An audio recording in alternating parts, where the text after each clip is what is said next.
Hi guys, आज हम लोग रिएक्ट नेटिव क्रैश कोर्स देखने वाले हैं।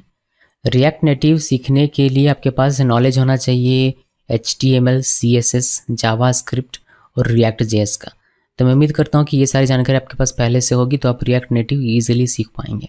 रिएक्ट नेटिव कोड लिखने के लिए या रिएक्ट नेटिव का प्रोग्राम रन करने के लिए आपको क्या क्या चीज़ें कर सकता है, क्या क्या सॉफ्टवेयर एप्लीकेशन आपके सिस्टम में इंस्टॉल होना चाहिए, वह समझ लीजिए। आपके पास Node.js होना चाहिए। Node.js अभी साइट पे आकर अगर नहीं है तो आप डाउनलोड कर लीजिए LTS वर्जन। जैसे नॉर्मली हम लोग इंस्टॉल करते हैं कोई software, next next next next finish, वैसे करके इसको इंस्टॉल करना है। इससे आपको Node.js मिल जाएगा और आपको NPM मिल जाएगा। अगर आप चेक करना चाहते हैं कि सिस्टम में पहले से Node.js या NPM है या नहीं, तो उसके लिए आपको कमांड प्रॉम्प्ट ओपन करना पड़ेगा और यहाँ पर node-v लिखिए।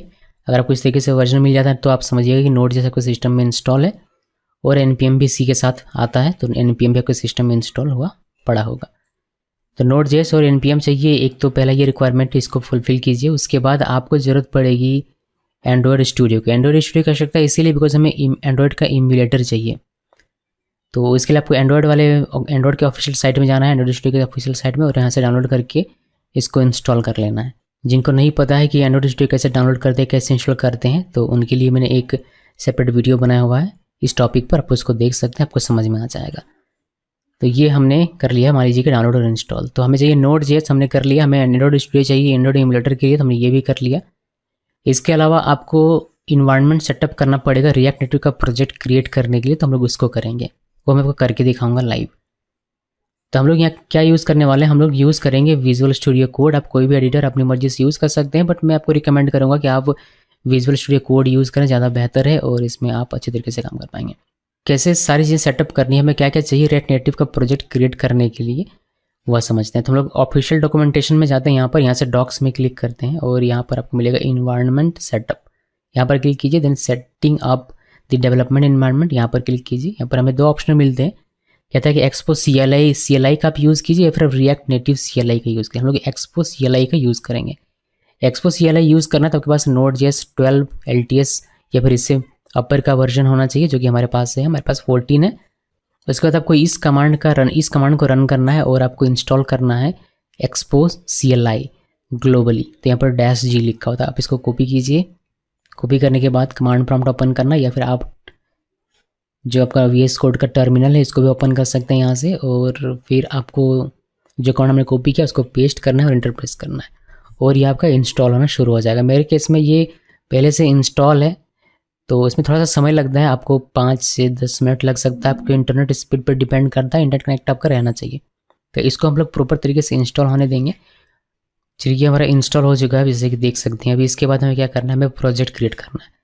प्रोजेक्ट क्रिएट करने के लिए वो क्या करना है, एक्सपो इनिट, और प्रोजेक्ट का जो भी नाम रखना चाहे वह नाम रख सकते हैं। तो एक्सपो इनिट और प्रोजेक्ट का जो भी नाम रखना है आप वह रखेंगे। उसके बाद आप इस प्रोजेक्ट के अंदर जाएंगे, देन NPM स्टार्ट करके आप इसको रन कर पाएंगे। तो कैसे ये सारा काम करते हैं, देखिए, प्रोजेक्ट कैसे क्रिएट करना है, प्रोजेक्ट के अंदर कैसे जाना है, प्रोजेक्ट को रन कैसे करना है, वो सारी चीज़ें आपको दिखाता हूँ। उसके नीचे कुछ भी नहीं, बस हमें इतना ही करना था।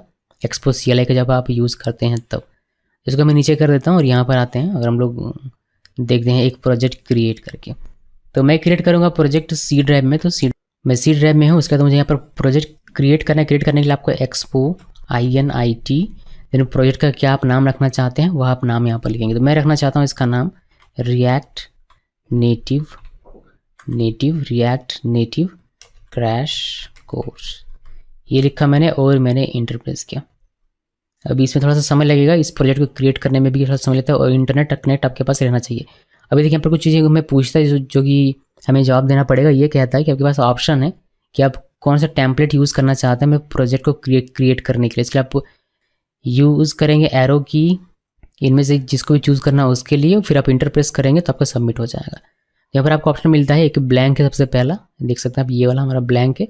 ये एक minimal app as clean as empty canvas हमारे लिए क्रिएट करेगा, यानी कि इसमें ज़्यादा कुछ रहेगा नहीं, बस ये एक क्लीन टेम्पलेट हमें बनाकर दे देगा। उसके बाद यहाँ ब्लैंक टाइप स्क्रिप्ट के लिए है, और यहाँ टैब्स ये भी टाइप स्क्रिप्ट के लिए, और यहाँ पर एक आपको और बेयर वर्क फ्लो करके एक मिलता है। बट हमें जो भी यूज़ करना है, हमें यूज़ करना है ये जो ब्लैंक ऊपर में सबको दिखाई दे रहा है ये, बिकॉज ये एम्प्टी है और हम लोग सारा कुछ लिखेंगे, तो इसी में रहने देना है। अगर आप ऊपर नीचे करना चाहते हैं तो आप इस तरीके से एरो की अप और डाउन प्रेस करके कर सकते हैं, बट मुझे ऊपर में रखना है, सबसे ऊपर वाले में ब्लैंक में, उस पर रखा और इंटर की प्रेस किया। जैसे ही प्रेस करेंगे ये हमारे लिए प्रोजेक्ट क्रिएट करना शुरू करेगा। इसमें थोड़ा सा समय लगेगा तो हमें थोड़ा सा और वेट करना पड़ेगा। जो भी डिपेंडेंसीज़ हैं वो सारी चीज़ें ये हमारे लिए इंस्टॉल कर रहा है, जो भी रिएक्ट नेटिव के लिए ज़रूरी है वह सब। चलिए योर प्रोजेक्ट इज़ रेडी, हमारा प्रोजेक्ट रेडी हो चुका है। लगभग 3 मिनट लगा मुझे, 3 से 4 मिनट। अभी ये कह रहा है कि आप CD करके अपने प्रोजेक्ट में चले जाइए, ये कमांड रन करके फिर आप NPM स्टार्ट करके इसको रन कर सकते हैं।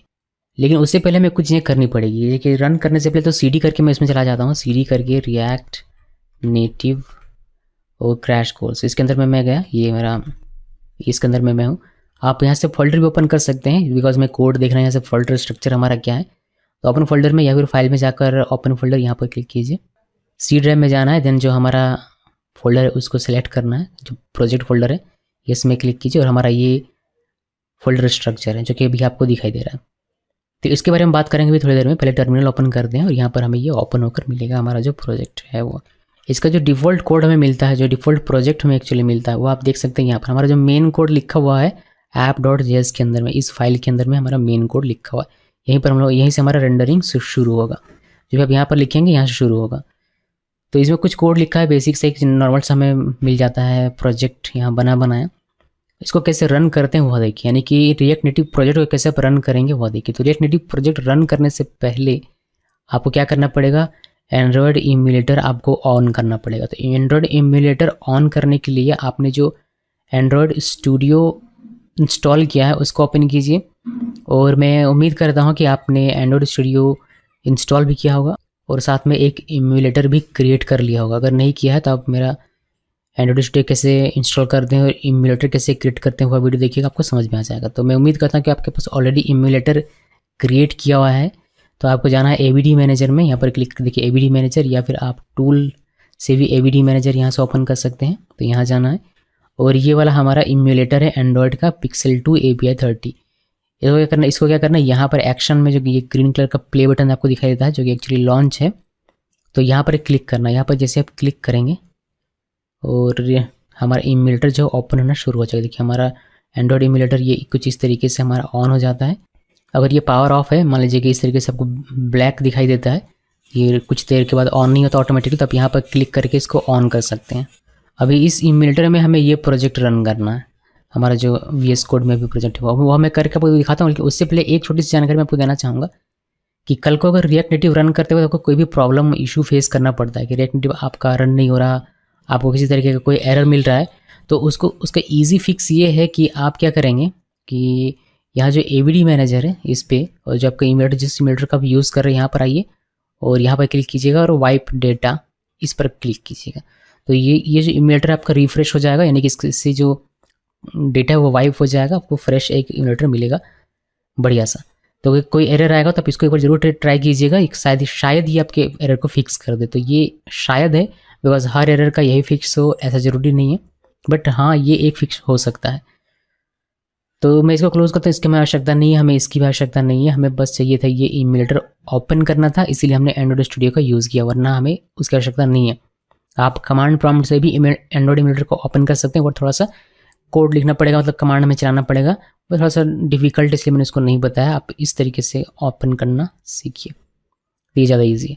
अभी क्या करना है, अभी इस प्रोजेक्ट को, ये जो हमें रिएक्ट नेटिव का प्रोजेक्ट मिला है, इसको हमें इस इम्यूलेटर में रन करवाना है। थोड़ा सा बड़ा कर सकते हैं हम लोग इसको, देखिए इतना बड़ा कर दिया मैंने, इसको हम लोग थोड़ा सा वो बड़ा कर देते हैं। तो कैसे करेंगे जी रन करने के लिए आपको लिखना है यहाँ पर npm start लिखिए और इंटर प्रेस कीजिए। npm start क्या करेगा, एक्सपो स्टार्ट चलाएगा बिहाइंड द सीन, और आपको ये मेट्रो बंडलर क्रिएट करके देगा।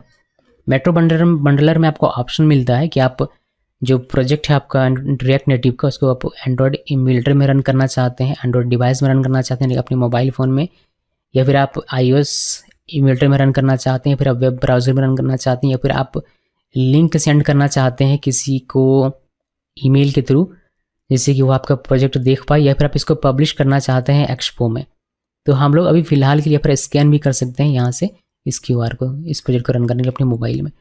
हम लोग फिलहाल के लिए इम्यूलेटर में रन करेंगे, तो हम लोग रन ऑन एंड्रॉयड इम्यूलेटर यहाँ पर क्लिक करेंगे, या फिर आप कमांड प्रॉम्प्ट से, यानी कि हमारा जो VS कोड है, यहाँ पर जब हमने npm start लिखा तो यहाँ पर आपको ऑप्शन मिलता है कि आप ए प्रेस कर दें तो आपका एंड्रॉयड इमेल्टर में ये ओपन होगा, डब्ल्यू प्रेस करेंगे तो वेब में, आर प्रेस करेंगे तो रीलोड होगा, एम प्रेस करेंगे तो टॉगल होगा, और डी प्रेस करेंगे तो डेवलपर टूल्स दिखेगा, और शिफ्ट डी प्रेस करेंगे तो ये होगा, और क्वेश्चन मार्क से ये होगा। तो आप यहाँ भी या तो ए यहाँ पर प्रेस कीजिए तो फिर आपका ये प्रोजेक्ट रन हो जाएगा इमेल्टर में, या फिर आप वेब ब्राउज़र से करना चाहते हैं यहाँ से, तो यहाँ पर रन ऑन एंड्रॉयड इमेल्टर में यहाँ पर क्लिक, हम लोग यहाँ पर क्लिक करते हैं और देखिए यहाँ पर अटैम्प्ट कर रहा है ओपन करने के लिए सिमुलेटर को। इस यहाँ पर हम लोग हमारा प्रोजेक्ट रन करने की कोशिश कर रहा है। इसको इधर करते हैं, अगर कोई एरर नहीं रहा तो यहाँ पर हमारा सक्सेसफुल होगा, ग्रीन में दिखेगा, और हमारा प्रोजेक्ट यहाँ पर रन होकर हमें नज़र आएगा। जैसे कि आप देख सकते हैं कि हमें एक एरर मिल रहा है, error opening simulator check metro logs for detail. तो हमें यहाँ पर एक एरर मिल रहा है कि couldn't ADB reverse device ADB not found. जैसे मैंने आपको कहा था कि अगर इस तरीके का कोई भी एरर आता है तो आप क्या करेंगे, आप इसको क्लोज़ कीजिए, और इसको भी क्लोज़ कर देते हैं, और इसको भी स्टॉप कर देंगे। यहाँ जो हमारा कमांड प्रॉम्प्ट में रन हो रहा है, कंट्रोल सी प्रेस कर दें यहाँ से, देखिए यहाँ पे एरर आपको दिखाई देगा, यहाँ भी कंट्रोल सी प्रेस कीजिए और ये हमारा स्टॉप हो जाएगा। तो सर्वर हमारा स्टॉप हो गया। अभी हम लोग क्या करेंगे कि इसको करते हैं नीचे, और एंड्रॉइड स्टूडियो फिर से हम लोग ओपन करेंगे, बिकॉज ये जो इम्यूलेटर है ये हमारा सही तरीके से काम नहीं कर रहा है। इसको कर देते हैं क्लोज़। इसको मैंने क्लोज़ कर दिया। आपका अगर सही तरीके से काम कर जाए तो आपका प्रोजेक्ट रन होकर आपको दिखाई दे देगा, लेकिन अगर इस तरीके से कोई एरर आता है तो क्या करना है वो मैं आपको बता रहा हूँ। आप क्या करेंगे, वापस से एंड्रॉइड स्टूडियो ओपन कीजिए, इसको भी क्लोज़ कर देता हूँ। हम लोग VS कोड को फिर से दोबारा से ओपन कर लेंगे। देन यहाँ से आप टूल्स में जाकर AVD मैनेजर इसको ओपन कीजिए। देन हमारा जो इम्यूलेटर है इस पर यहाँ क्लिक करके वाइप डेटा में क्लिक कीजिए और डेटा वाइप कर दीजिए इस इम्यूलेटर से। इसमें जो कुछ भी पहले था वो हट के देख सकते हैं आप, ये 3 GB का अब हो गया है। तो ये करने के बाद आप इसको क्लोज़ कर दीजिए, इसको भी क्लोज़ कीजिए, और वापस से एंड्रॉइड स्टूडियो को एक बार आप रन करेंगे। तो वापस से रन करते हैं और इम्यूलेटर को हम लोग यहाँ से टर्न ऑन करेंगे। ये मैंने किया, ओपन, वापस से जाइए टूल में, उसको AVD मैनेजर, और यहाँ से आप इसको प्ले कर लीजिए, लॉन्च कर लीजिए अपने इम्यूलेटर। हमारा चल पड़ा, फिर से इसको क्लोज़ कर देते हैं, इसको भी क्लोज़ कर, इसकी आवश्यकता नहीं है। वापस से VS कोड ओपन कीजिए और हमारा प्रोजेक्ट हमारे सामने। अभी हमें इसको वापस से रन करना है, npm स्टार्ट करके हम लोग वापस से रन करेंगे, npm स्टार्ट इस तरीके से, और इंटर प्रेस करते हैं। और फिर से हमें ये कहेगा यहाँ पर आप कमांड प्रॉम्प्ट में A प्रेस कर लीजिए, या फिर आप वेब ब्राउज़र के मेट्रो बंडलर से यहाँ पर से रन ऑन एंड्रॉयड में क्लिक कीजिए। दोनों में से कोई भी एक करेंगे। पहले इसको रन हो देते हैं अच्छे तरीके से। चलिए हमारा यहाँ पर तो रन हो गया, A हमें दिखाई दे रहा है, A करने से रन होगा, और यहाँ पर हम लोग देख लेते हैं। चलिए वापस से रन ऑन एंड्रॉयड इम्यूलेटर यहाँ पर क्लिक करते हैं, और वापस ये attempt to open a simulator, यहाँ पर पहली बार रन करने में थोड़ा सा समय लगेगा। देखिए अभी सक्सेस हो गया हमारा, और हमारा प्रोजेक्ट हमें यहाँ पर दिखाई देगा। पहली बार रन करने में थोड़ा सा समय लगता है, लेकिन उसके बाद आपका ये ऑटो रीलोड होगा और बहुत ही जल्दी आपका काम होगा। तो देखिए अभी ये बंडल कर रहा है सब कुछ, bundling JavaScript bundles, building JavaScript bundle. तो ये 100% होगा और हमारा प्रोजेक्ट हमें यहाँ रन होगा दिखा। तो इसको बिहाइंड द सीन होने देते हैं यहाँ पर नीचे। ये फिर देख लीजिए आप, ये हो रहा है अभी 43, 45 पर है, 50 पर है। चलिए हमारा फिनिश हो गया, इतना मिली सेकंड लगा इसमें, और हमारा प्रोजेक्ट रन हो गया। अभी ये गॉट इट में क्लिक कीजिए, और ये कैसे ओपन होता है मैं आपको ये बताऊंगा अभी कुछ देर में। लेकिन फिलहाल आप प्रोजेक्ट देखिए, ये हमारा प्रोजेक्ट जो कि आपको यहाँ पर दिखाई दे रहा है। इसको नीचे करते हैं, ब्राउज़र के कोई काम नहीं है, अब बस हमें सिमुलेटर से और अपने कोड से मतलब है। इसको कर देते हैं नीचे यहाँ पर, ठीक है। तो ये जो आपने लिखा हुआ है इसमें क्या क्या है, इसमें एक स्टेटस बार इन लोगों ने बना कर दिया हमें। फिर हमने रिएक्ट को यहाँ से इम्पोर्ट किया हुआ है। फिर हमने रिएक्ट नेटिव से कुछ कंपोनेंट्स जैसे कि स्टाइल शीट है, हमारा टेक्स्ट है, व्यू, इसको इम्पोर्ट किया, इसको यहाँ यूज़ कैसे वजह से, तो व्यू इम्पोर्ट किया है, तो व्यू को यूज़ किया हमने। फिर टेक्स्ट है यहाँ पर और स्टेटस बार है। तो ये जो हमारा आपको दिखाई दे रहा है टेक्स्ट, ये टेक्स्ट ही आपको इम्यूलेटर में यहाँ पर रन होकर दिखाई दे रहा होगा, यहाँ पर जो लिखा हुआ है। इसको एडिट करते हैं। एडिट करने के लिए देखिए मैं यहाँ पर इसको करता हूँ, इस टेक्स्ट को हटाते हैं और इसमें लिखते हैं React Native crash course by GeekyShows, और इसको जैसे आप सेव करते हैं वैसे ही आपका ये ऑटोमेटिकली रीलोड हो जाएगा। आप यहाँ पर देख सकते हैं।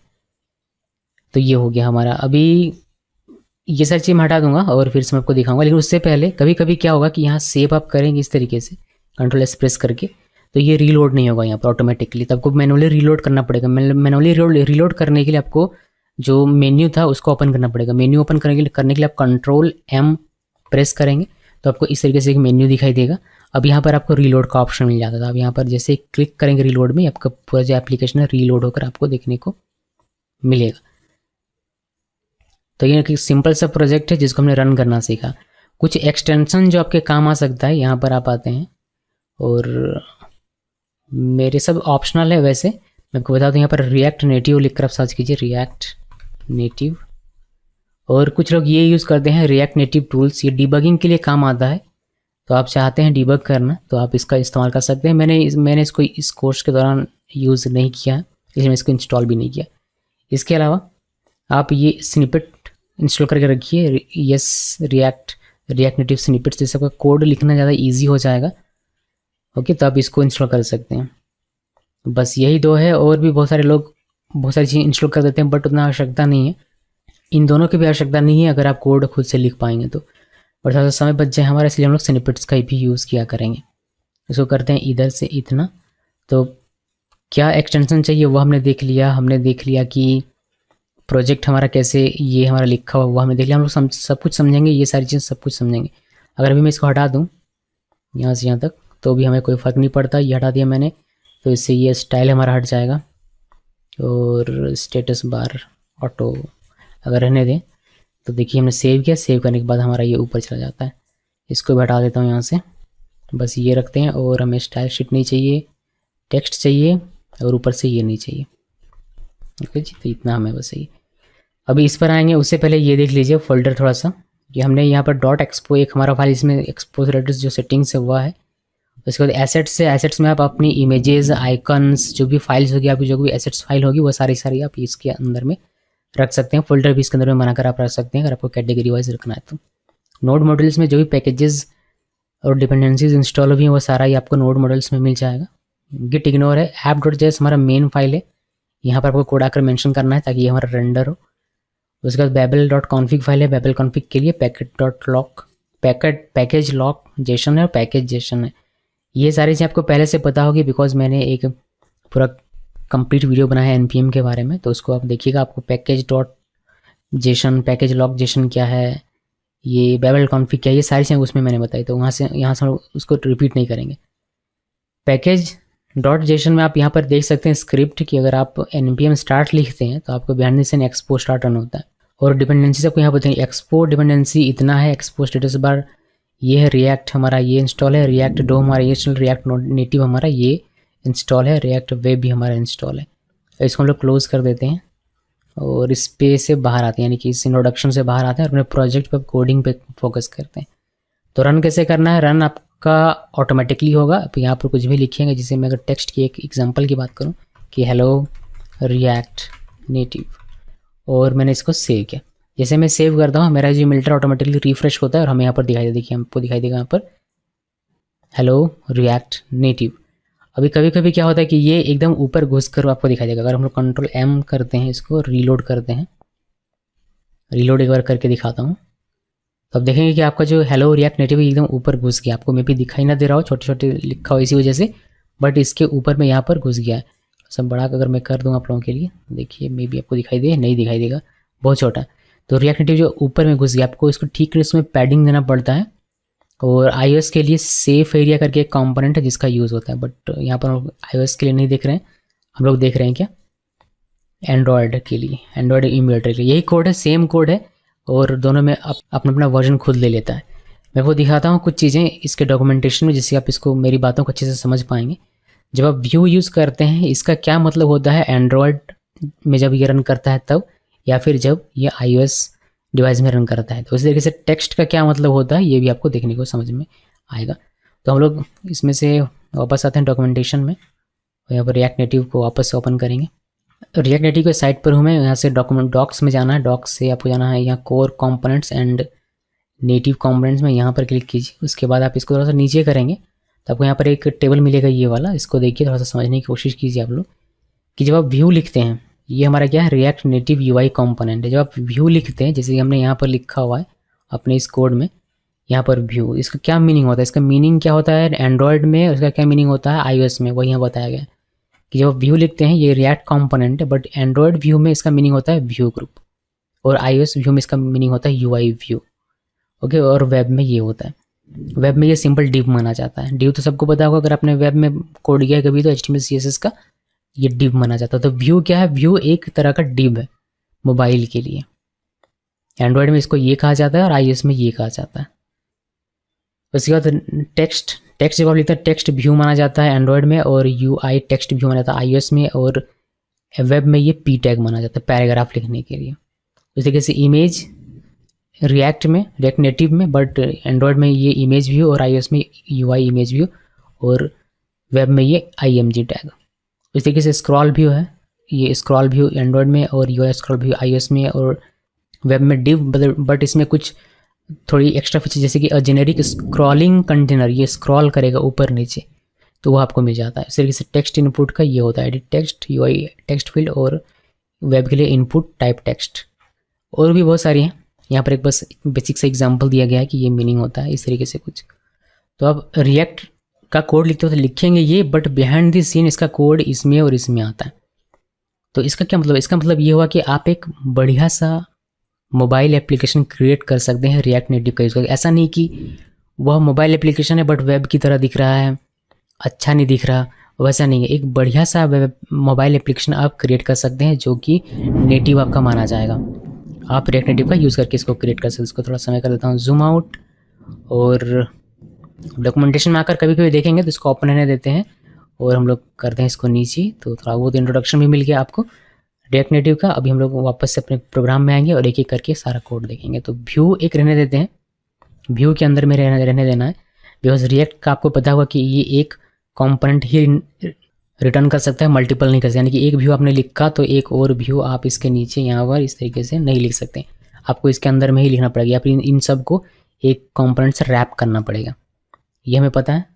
तो मैं इसको कर देता हूँ क्लोज और वापस से आते हैं। तो वो रिएक्ट में ही है, तो आपको पता होगा होपफुली सभी को। इस कोड की बात करूं तो यहाँ पर इंपोर्ट किया गया है रिएक्ट को, जो कि आजकल इंपोर्ट करना ज़रूरी नहीं है, बट रिएक्ट नेटिव आप करके रखिए। फिर रिएक्ट नेटिव से टेक्स्ट को और व्यू को इंपोर्ट किया गया है, बिकॉज हम लोग इन दो कंपोनेंट को यूज़ कर रहे हैं इसी वजह से। और ये हमारा एक डिफ़ॉल्ट एक्सपोर्ट फंक्शन है जो कि रिटर्न कर रहा है एक कंपोनेंट। और ये जो कोड है आपको HTML की तरह दिख रहा होगा, बट ये क्या है एक्चुअली में JSX। तो JSX हम लोग लिखना सीखेंगे, जावास्क्रिप्ट लिखना सीखेंगे, सब कुछ सीखेंगे, लेकिन धीरे धीरे। पहले आप देखिए कि टेक्स्ट कैसे कैसे आप लिख सकते हैं। तो एक टेक्स्ट तो हमने ये सीखा, हेलो रिएक्ट नेटिव हमने यहाँ पर लिखा। अभी इसको मैं कर देता हूँ सोनम, सोनम लिखा मैंने, और मैंने इसको सेव किया। सेव करने के बाद अगर हम लोग यहाँ पर आते हैं, देखिए यहाँ पर सोनम लिखा हुआ है, आपको छोटा छोटा दिखाई दे रहा होगा। इसको बड़ा करेंगे, बड़ा यानी करेंगे यानी कि फॉन्ट साइज़ बड़ा करेंगे। यहाँ पर आप देखिएगा ये हमारा रिफ्रेश होता है, बट यहाँ पर अभी भी एरर ही दिखाई दे रहा है इस तरीके से। तो आप इसको ठीक करने के लिए, ये आपका ये प्रॉपर फिनिश दिखाई दे, तो आप यहाँ पर Ctrl+M प्रेस करेंगे, आपका मेन्यू ओपन होगा। यहाँ से आप रीलोड में क्लिक करेंगे, आपको पूरा एप्लीकेशन रिफ्रेश होगा, और अब यहाँ पर ये आपको इस तरीके से दिखाई देगा। तो ये भी आप ध्यान में रखिए। मैंने अभी क्या किया, सोनम लिखा, सोनम हमें यहाँ पर दिखाई देता है बट बहुत छोटा है, फॉन्ट बड़ा करता है। तो किसी टेक्स्ट का फॉन्ट कैसे बड़ा कर सकते हैं? फॉन्ट बड़ा करने के लिए आपको CSS लिखना पड़ेगा।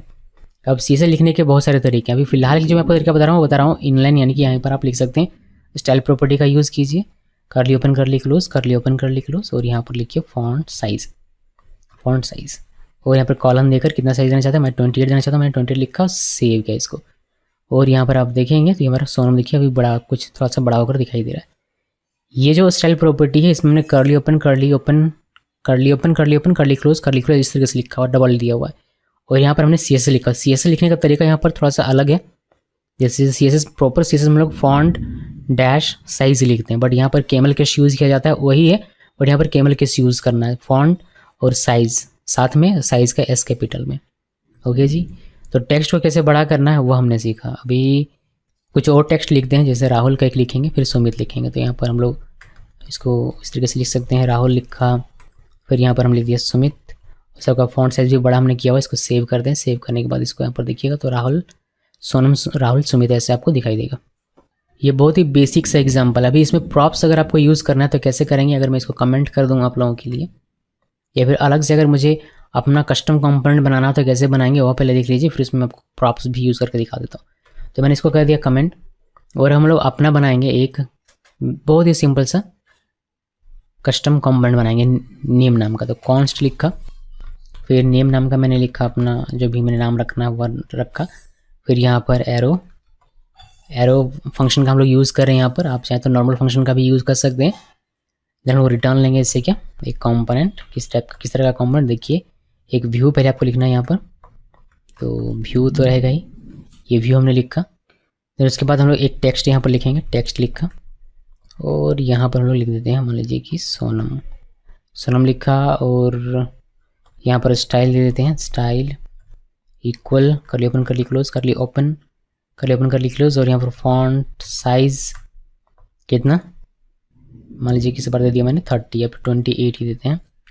यही था, यहीं पर जब यहाँ हमने जो लिखा था वही हमने यहाँ पर लिखा। और हम लोग क्या करेंगे, इसको यूज़ करेंगे, इस कस्टम कंपोनेंट को यूज़ करेंगे। इसको यूज़ करने का क्या तरीका है, आप नेम जैसे हम लोग हमने रिएक्ट में सीखा बिल्कुल वही है। आप इस व्यू के अंदर में आइए यहाँ पर, और यहाँ पर नेम इस तरीके से सेल्फ क्लोजिंग करके लिख दीजिए, इसको सेव कर दें।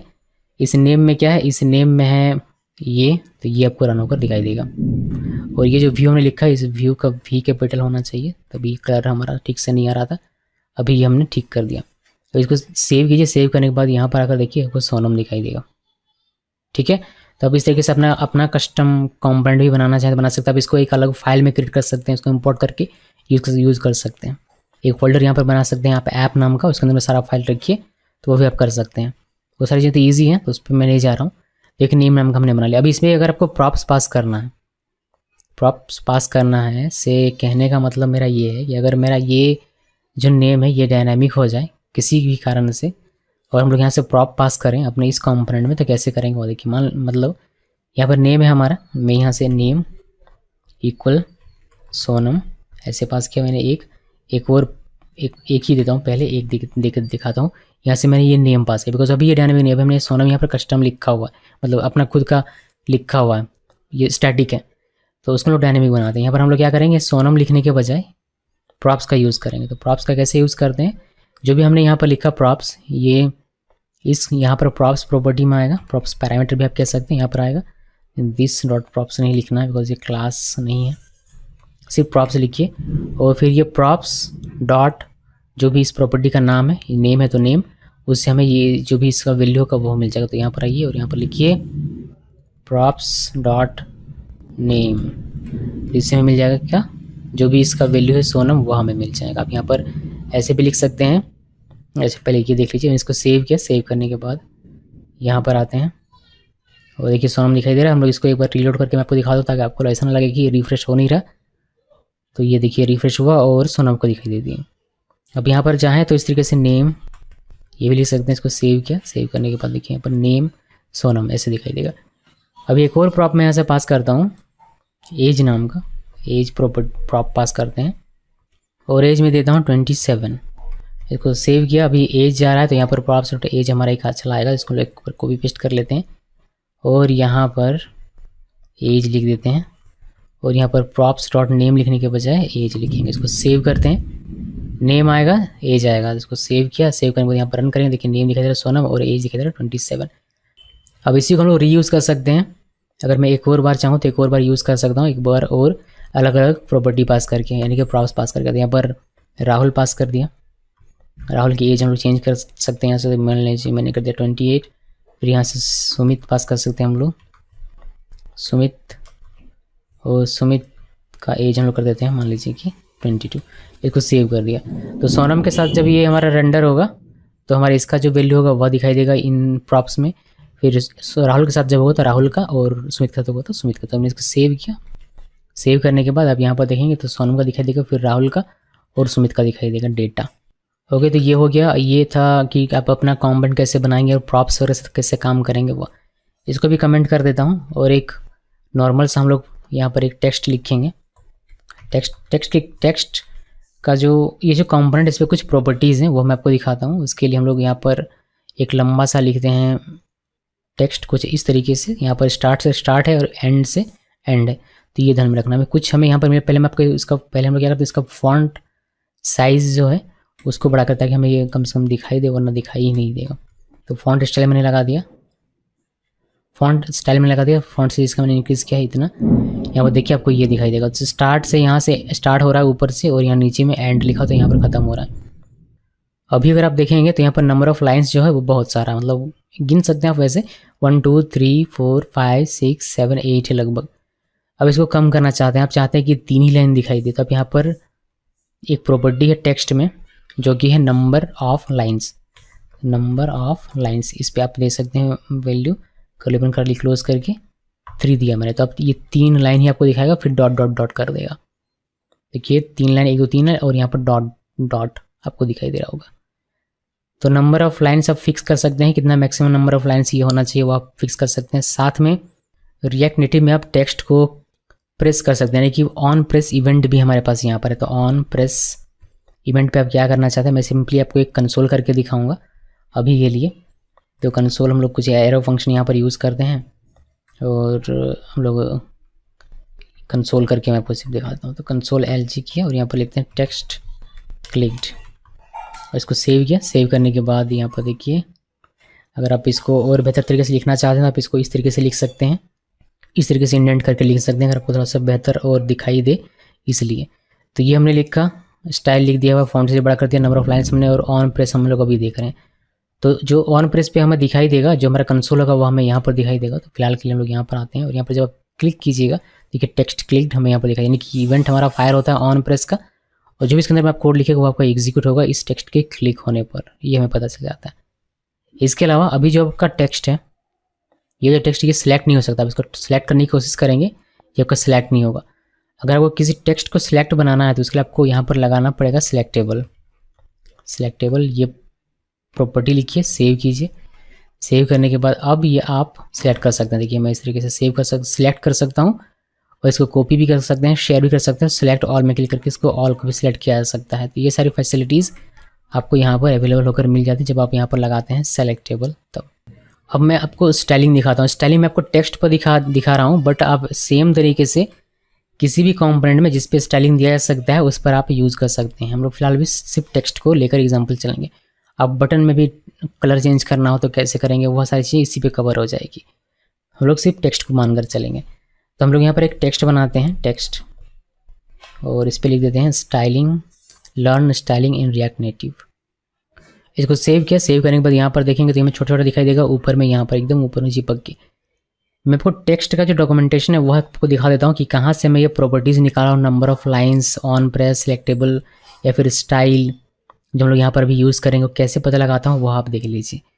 तो उसके लिए आपको क्या कर सकते हैं, डॉक्यूमेंटेशन में जाइए यहाँ से और कॉम्पोनेंट्स में, यहाँ पर पहले आपको रिएक्ट, ये ऑफिशियल साइट है, यहाँ से कॉम्पोनेंट्स में जाइए, यहाँ पर आपको टेक्स्ट मिलेगा। ठीक है, टेक्स्ट यहाँ पर लिखा हो, यहाँ पर क्लिक कीजिए और यहाँ पर एक वेरी अच्छा सा एग्जांपल भी आपको मिल जाएगा जिसको आप यहाँ पर वेब में रन कर सकते हैं, यहाँ पर एंड्रॉयड में रन कर सकते हैं, बट यहाँ पर वेट करना पड़ता है। यहाँ पर रन करने के लिए, इस कोड को यहाँ पर रन करने के लिए एंड्रॉयड वाले में इम्यूलेटर में टैप टू प्ले में क्लिक कीजिएगा, फिर आपको ये नंबर देगा, टोकन नंबर 9।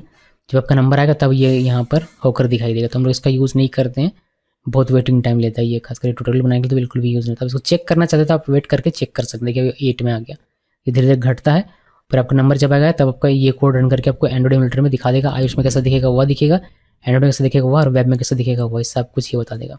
मैं जो प्रॉपर्टी की बात कर रहा था, जो प्रॉप्स की मैं बात कर रहा था, वह देखिए यहाँ पर है। ये सारे के सारे प्रॉप्स हैं टेक्स्ट में जो आप दे सकते हैं, यानी कि जैसे कि मैंने ये वाला यहाँ पर दिया हुआ है टेक्स्ट में सिलेक्टेबल, तो ये मैंने कहाँ से समझा, कहाँ से सीखा, मैं यहीं से सीखा, यहीं पर सिलेक्टेबल है हमारा। अगर आप यहाँ पर नीचे देखेंगे कहीं ना कहीं एग्जाम्पल दिया होगा जहाँ से मैंने सीखा है इसको। तो स्टाइल कैसे करना है वह आप देख सकते हैं, यहाँ पर स्टाइल कैसे देना है वह सारी चीज़ यहाँ पर लिखा है। मैं आपको दिखाता हूँ सिलेक्टेबल यहाँ कहाँ लिखा हुआ। देखिए ऑन प्रेस हमने जो इवेंट लिखा था वह ऑन प्रेस, आप देख सकते हैं, उसके बारे में यहाँ पर आपको जानकारी मिल जाएगी। और भी बहुत सारे ऑन प्रेस ही नहीं है केवल, और भी आप देख सकते हैं कि इतने सारे ऑन लॉन्ग प्रेस में क्या होना चाहिए, ऑन लेआउट में क्या होना चाहिए, नंबर ऑफ लाइन्स हमने ये यूज़ किया था, तो इस पर क्या यहीं से मैंने सीखा हुआ है। आप ये सारी चीज़ें यहाँ पर, ये सारे इवेंट्स यहाँ पर फायर करवा सकते हैं, आपको बस पता होना चाहिए कि आप क्या ये फायर करने वाले हैं। सेटियल का मैंने बात किया था, यहाँ पर देखिए ये लिखा हुआ। तो सिलेक्शन कलर भी आप चेंज कर सकते हैं, बट ये सिर्फ एंड्रॉयड में इफेक्टेड होगा, iOS में नहीं दिखेगा। स्टाइल जो हम लोग अभी देखने वाले हैं ये हम लोग अभी देखेंगे। ओके जी, तो स्टाइल में क्लिक करते हैं आप, तो यहाँ पर आपको 2 ऑप्शन मिलते हैं कि टेक्स्ट स्टाइल और व्यू स्टाइल प्रॉप्स। तो अगर मैं इसको ओपन करूँ और दोनों को ओपन कर लेता हूँ तो स्टाइलिंग कैसे करना है उसके बारे में आपको जानकारी मिलेगी, टेक्स्ट स्टाइल प्रॉप्स। तो डॉक्यूमेंटेशन अगर पढ़ेंगे तो आपके पास नॉलेज होगी अच्छी सी। तो इसको मैं क्लोज करता हूँ, हम लोग डायरेक्ट एग्जाम्पल में आते हैं, यहाँ पर अपना कोड देखते हैं। तो अभी इसी के साथ कैसे अपना स्टाइलिंग देंगे, इसी कंपोनेंट में कैसे देते हैं वो देखिए। स्टाइल प्रॉपर्टी का यहाँ पर यूज़ करके या फिर स्टाइल प्रॉपर्टी कहीं ज़्यादा बेटर रहेगा, इनलाइन स्टाइल भी इसका कह सकते हैं, बिकॉज यहीं पर ये लिखा जा रहा है इसी वजह से। तो स्टाइल यूज़ करना है, स्टाइल लिखना है, यही लिखना है, कुछ और नहीं लिखना है। Curly open curly close, curly open curly close 2 बार। फिर आप फॉन्ट जैसे मुझे बड़ा करना है तो फॉन्ट साइज़ लिखिए और इसका जो भी वैल्यू हो, जैसे 28 है तो 28 लिखिए। इसको सेव किया। सेव करने के बाद यहाँ पर देखेंगे तो ये हमें बड़ा होकर दिखाई देगा, यानी कि फॉन्ट से बड़ा होकर दिखाई देगा। इसका तो कोई और देना है तो यहाँ पर कॉमा देना पड़ेगा आपको।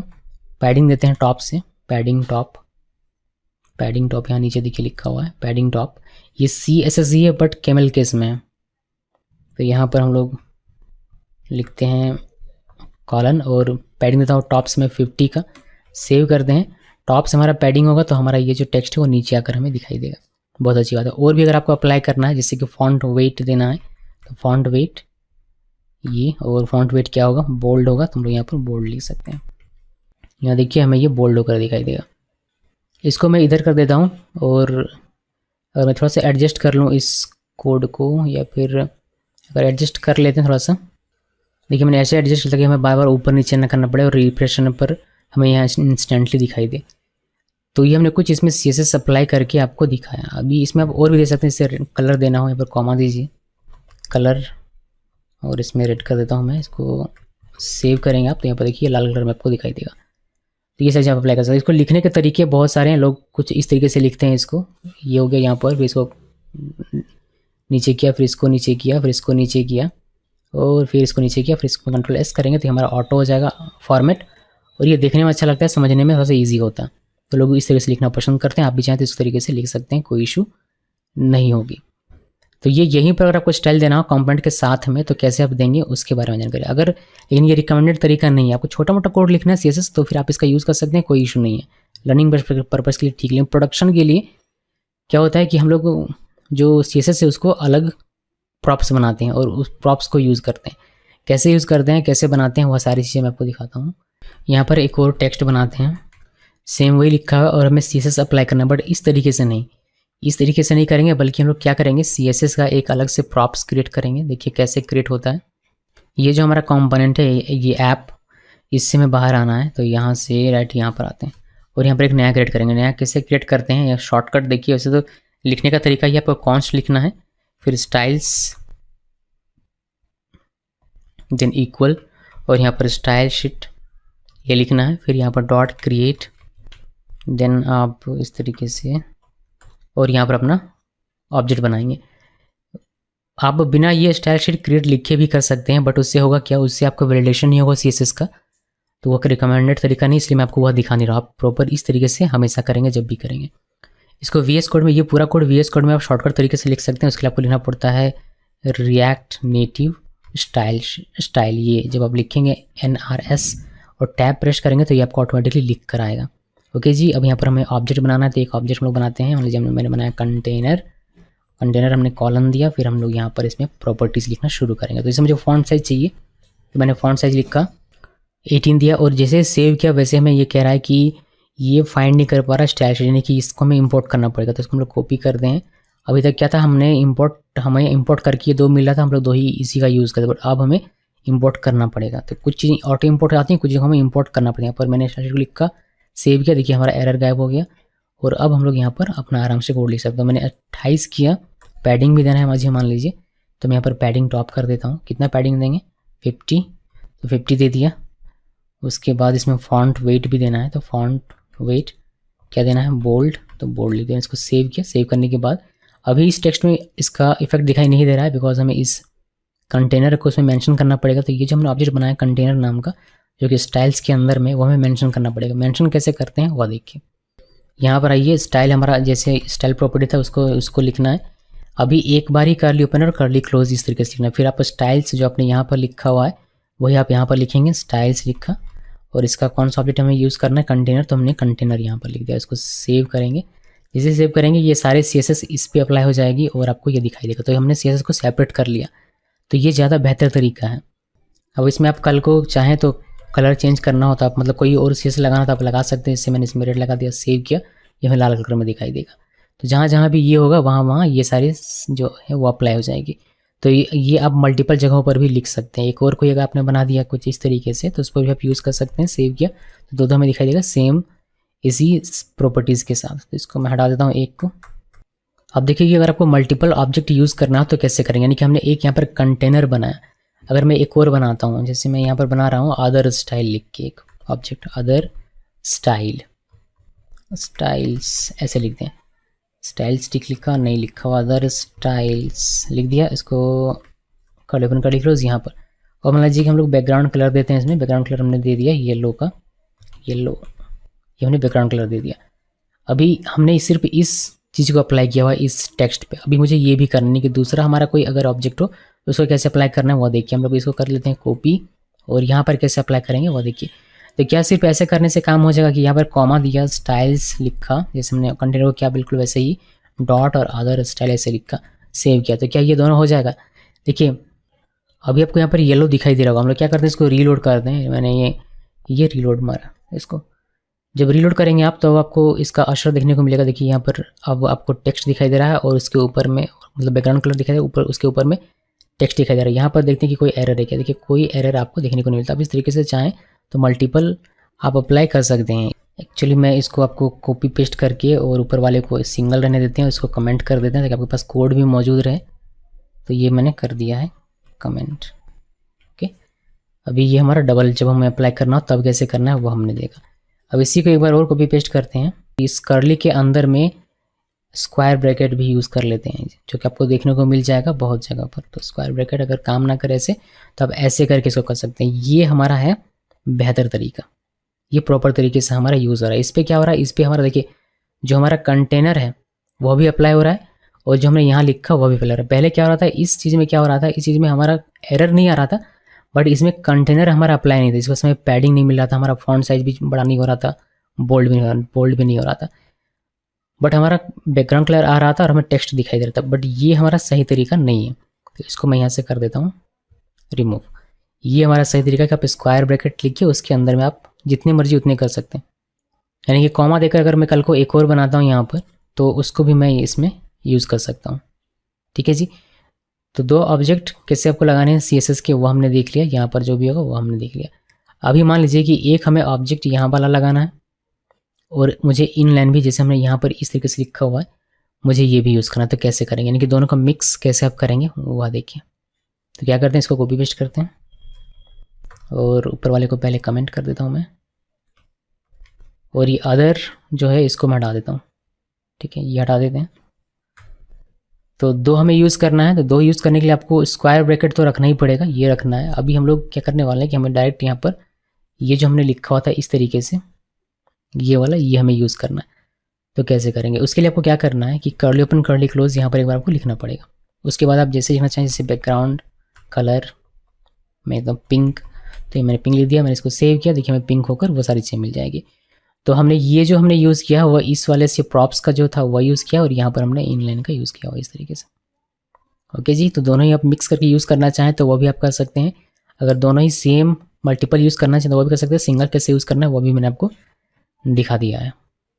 ये जो CSS लिखने का तरीका है, चाहे इस तरीके से हो या फिर इस तरीके से हो, जो भी तरीका मैंने आपको बताया, ये सिर्फ टेक्स्ट पर ही नहीं बटन पर भी काम करेगा और बाकी जो कंपोनेंट्स होते हैं व्यू में भी काम करेगा, बॉक्स में भी काम करेगा और भी बहुत सारी चीज़ें आपको आगे बताऊंगा, वो स्क्रॉल व्यू में, बाकी सारी चीज़ों पर, मतलब जिस भी कंपोनेंट में स्टाइल काम कर सकता है उन सब पर काम करेगा। चाहे आप ऐसे लिखें या फिर आप इस तरीके से लिखें। ओके जी, तो सिर्फ टेक्स्ट में बताया, ऐसा नहीं कि टेक्स्ट पर ही काम करेगा, नहीं, ऐसा नहीं है।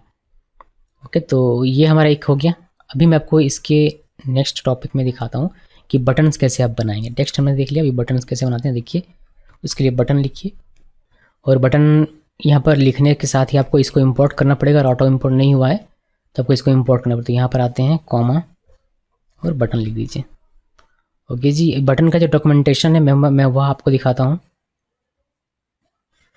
इसके लिए हम लोग क्या करेंगे, यहाँ पर जाएंगे और बटन देखेंगे। देखिए बटन्स यहाँ पर है, ये हो गया बटन। बटन कैसे लिखना है, बटन का सेल्फ क्लोजिंग होता है, या देख लीजिए सेल्फ क्लोजिंग होता है। ये एक सिंपल सा बटन का एग्जांपल यहाँ पर दिया हुआ है जिसका आप आउटपुट यहाँ पर भी देख सकते हैं, प्रेस मी, ये प्रेस मी और ये सारे हमारे पास। और ये इसका जो क्या, ये जो लाल रंग में आपको दिखाई दे रहा है, तो जूम कर देता हूँ आप लोगों के लिए।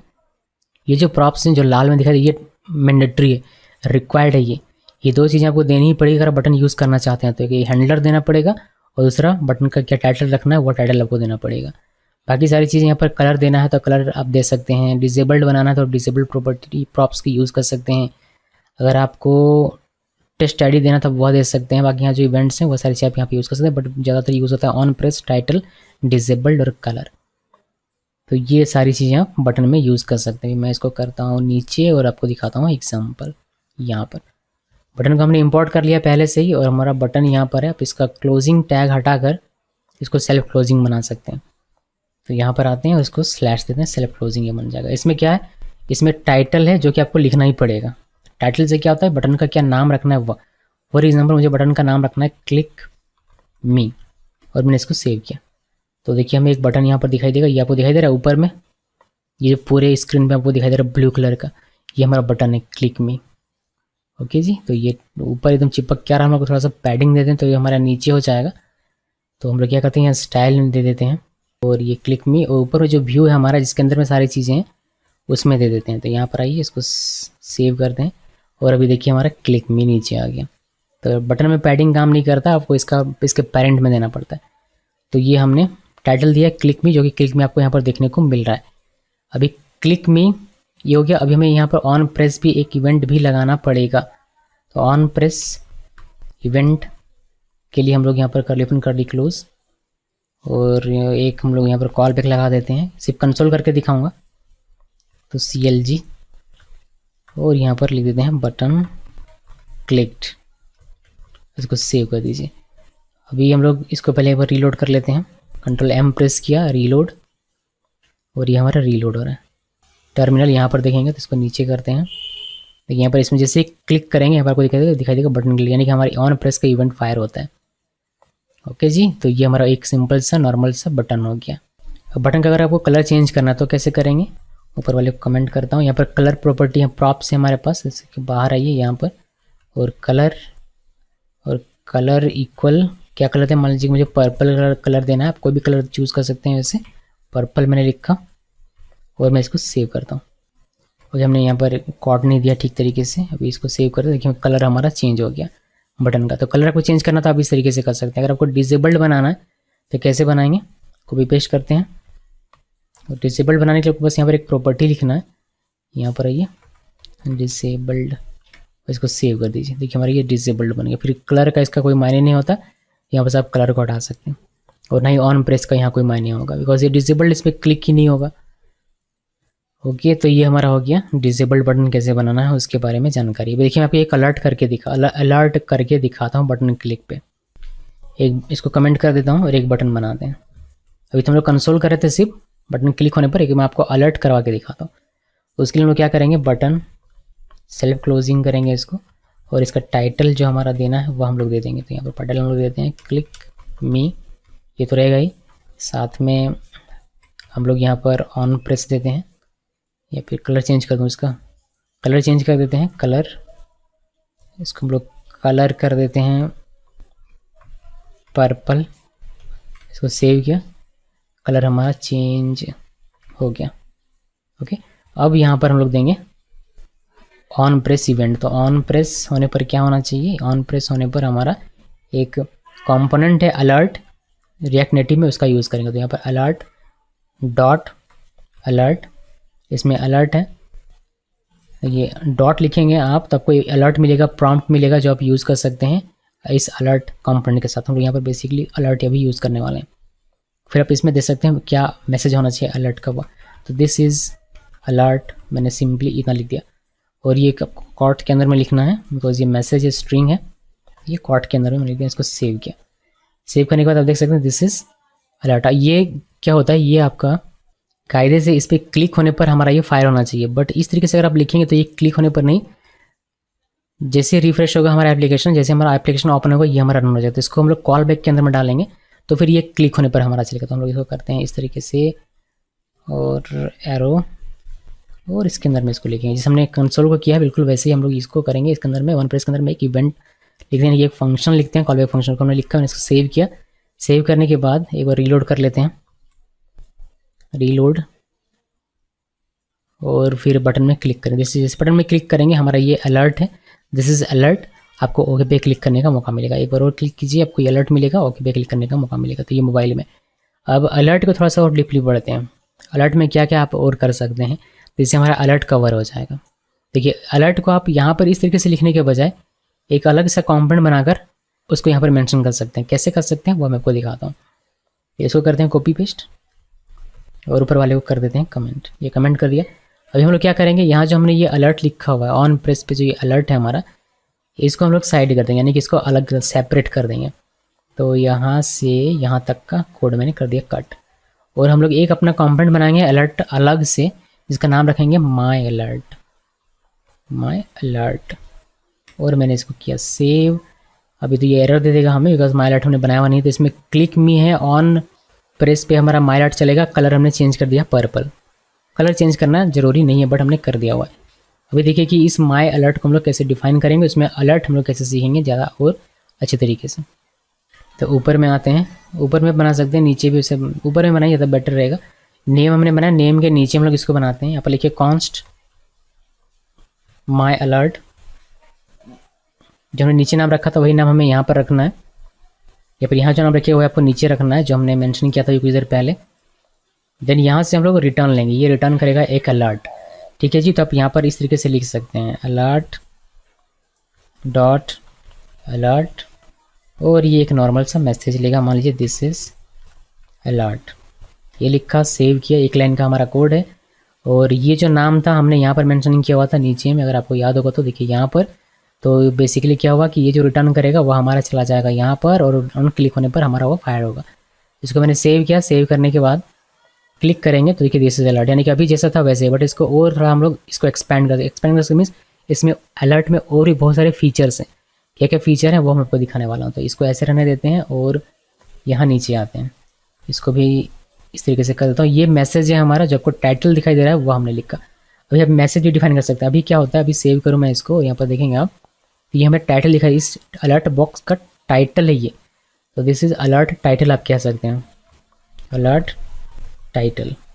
तो सेव किया और इसको करेंगे क्लिक, तो अलर्ट टाइटल आपको दिखा। अगर यहाँ पर मैसेज दिखाना तो कैसे दिखाएंगे, ये इसका सेकंड जो आर्गुमेंट होता है कि टाइटल, अलर्ट में क्या होता है, टाइटल होता है, फिर मैसेज आप दिखा सकते हैं, फिर बटन्स, फिर अलर्ट बटन्स, और भी बहुत सारी चीज़ें।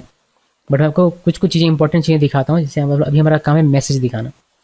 गाइस बारिश हो रही है बहुत ज़ोरों से, तो आपको बारिश की बैकग्राउंड में नॉइज़ साउंड आ सकती है। कुछ लोगों को अच्छा लगेगा, कुछ लोगों को मे भी बुरा लग सकता है, बट बारिश को रोक नहीं सकते, तो उसकी आवाज़ आपको सुनाई दे सकती।